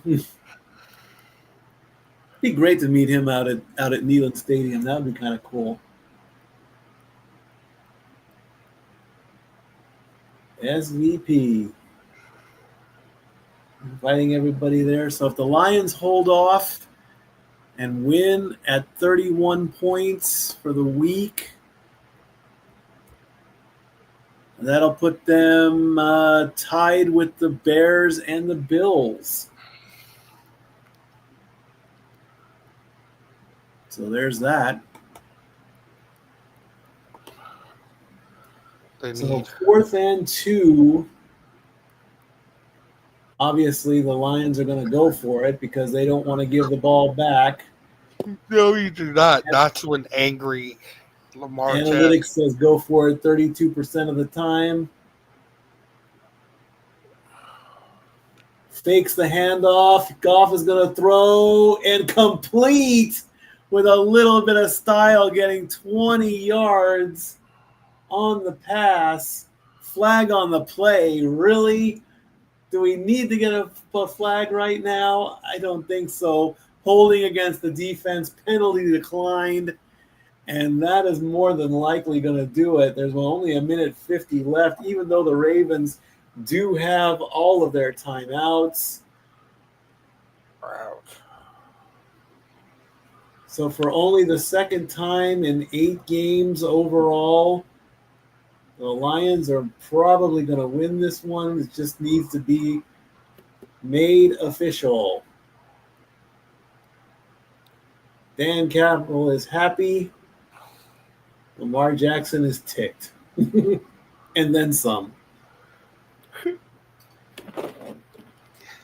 They put up a good fight. They really, really did. 20 of 28, 202 yards for Jared Goff.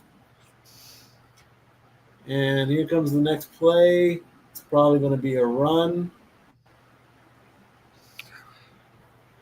It's a handoff to Montgomery, and he's going to just go. And will he stay in bounds? He will, and that's going to be a touchdown for Montgomery. Wow.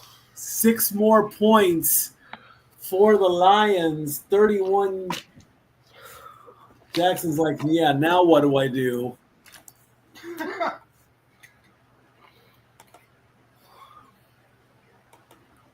I want to see a copy of this game with the sole focus of paying attention to Lamar Jackson's face. Montgomery rolls to his right, gets past Williams and his defender and stays in bounds and crosses the line.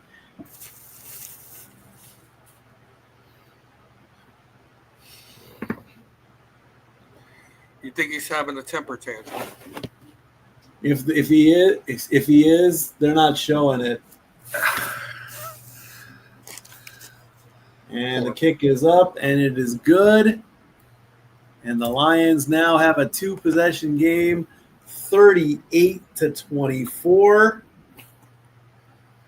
And we're going to see what kind of magic, if anything, Lamar's going to It looks like you're proving all the experts wrong today. They all picked the Baltimore Ravens, and you stuck with your guns and went with the Detroit Lions. Looks like our friend Christopher is asking for some fantasy assistance. Aha. Fantasy assistance. You may know a guy. Go with Detroit. That's all I'm going to say. Yes, Stat Boy, you may know a guy who. Yeah, I think I know a guy. I've heard of him a couple times in the years. Yeah. You know, dabbles Yeah. a little bit. You know? What is he, like the 18-time champion or something like that? 14. Yeah, and that's going to be a touchback. I got wrecked this week, though. It was not pretty. The Las Vegas Raiders did me no favors. No favors. I had Ashton Genty and Brock Bowers. Look at that. 3 wins in 21, 9 in 22, 12 in 23, 15 in 24. First play from the Ravens. They're going to play for pride at this point. It's not over till the fat lady sings. I know. Lamar's going to go for a long one, and that's incomplete. Bateman was the intended target. He's just. Lamar did 18 of 24 for 210 yards. So both quarterbacks went over 200 yards. If you had that parlay, you'd make some money. I didn't.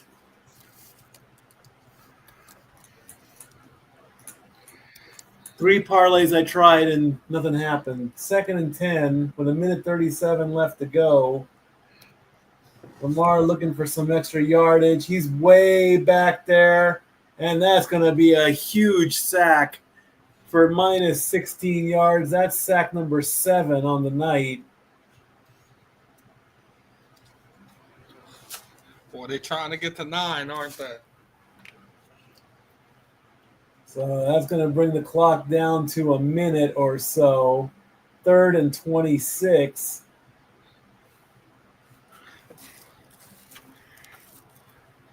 Lamar with it. He's going to get a short throw, so he'll get some of those yards back. Hold on. He's going. 37 yards there as Hill bounced off of one play and stayed on his feet to get some of those yards back. That's going to have 51 seconds left on the clock. Campbell doesn't look happy about that play. It's just one play.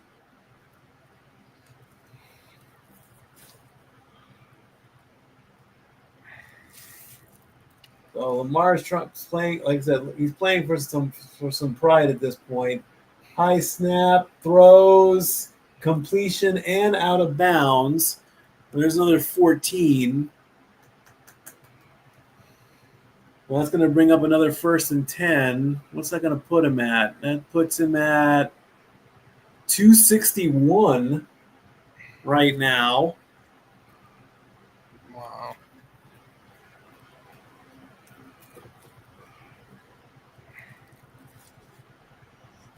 And with the ball at the 30, I mean, why not? Go for the yardage. Lamar has it. He's still got it. He's scrambling. So he's going to go out of bounds.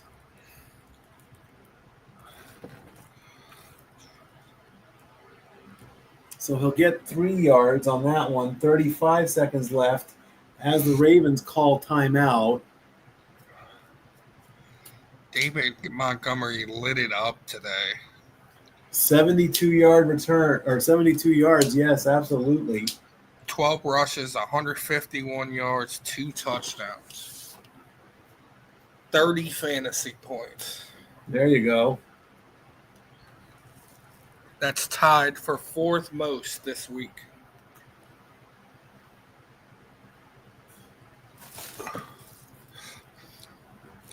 You want a funny stat? Go ahead. From fantasy? So the leader in fantasy points this week was Trey Tucker, who had 40. You know what was in second place? The Vikings defense. Ravens score a touchdown here. So that's going to make it 38-30 as Andrews gets in for a 27-yard. So Yay, we get to see an onside kick. Hey, stranger things have happened. We'll see what happens here with this potential 2-yard play, two-point conversion. The Ravens could pull a miracle off. You never know.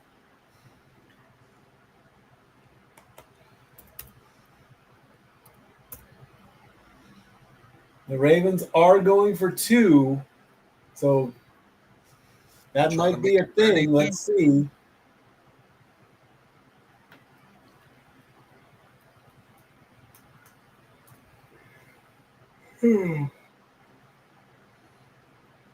And Lamar is gonna no good, but there is a flag on the play.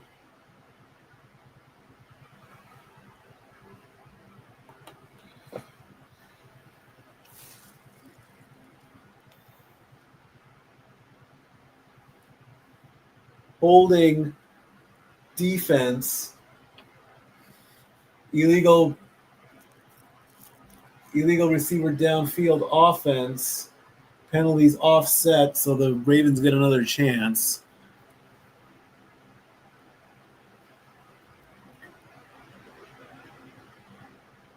So 29 seconds left in the game as the Ravens are going to try again on this 2-point conversion.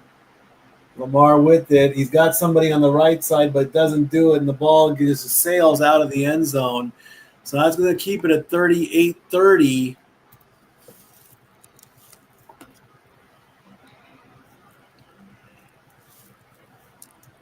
Special teams like crazy all this week. 5 field goal blocked, an extra point blocked. Let's have an onside kick recovery. Why not? It would be fitting for this week. Eddie Pinero walks off 35 yards. Cameron Dicker walk off 43 yards. Chase McLaughlin walk off 36 yards. Block field goal return to end the game in Philadelphia. Why not? Stranger things have happened. And we're not talking about the Netflix show. I never have seen an episode. Never seen an episode of that. I have not either. What if you could lob an onside kick? Would that 1 for 11 this season? So, yeah. What if you could lob an on? Can you lob an onside kick? Like kick it in the air? Yeah, just not so powerful, you know.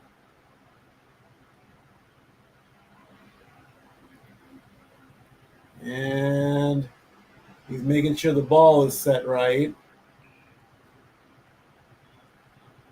Nobody move till the ball gets kicked. There it is. There's a bounce that goes right into the Lions' hands. And that is more than likely going to do it, folks. Whew. We're just waiting for the officials to make it a final.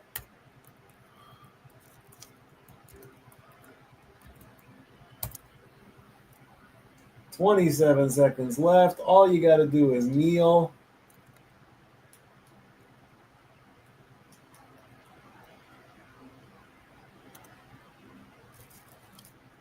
So the Lions are going to go to 2-1. The Ravens are going to go to 1-2. There's the kneel. Looking over to the side. Ravens are not going to call their final timeout. High fives all around and hugs. And we're going to have a final score of 38-30. The Ravens play the Chiefs next week. That should be a good matchup. Lamar versus Patrick Mahomes. And that is going to do it, folks. Final score 38-30. Goff helps and win this game. We'll take a look at the quick stats and then we'll call it a night. What a night. What a night. What a game.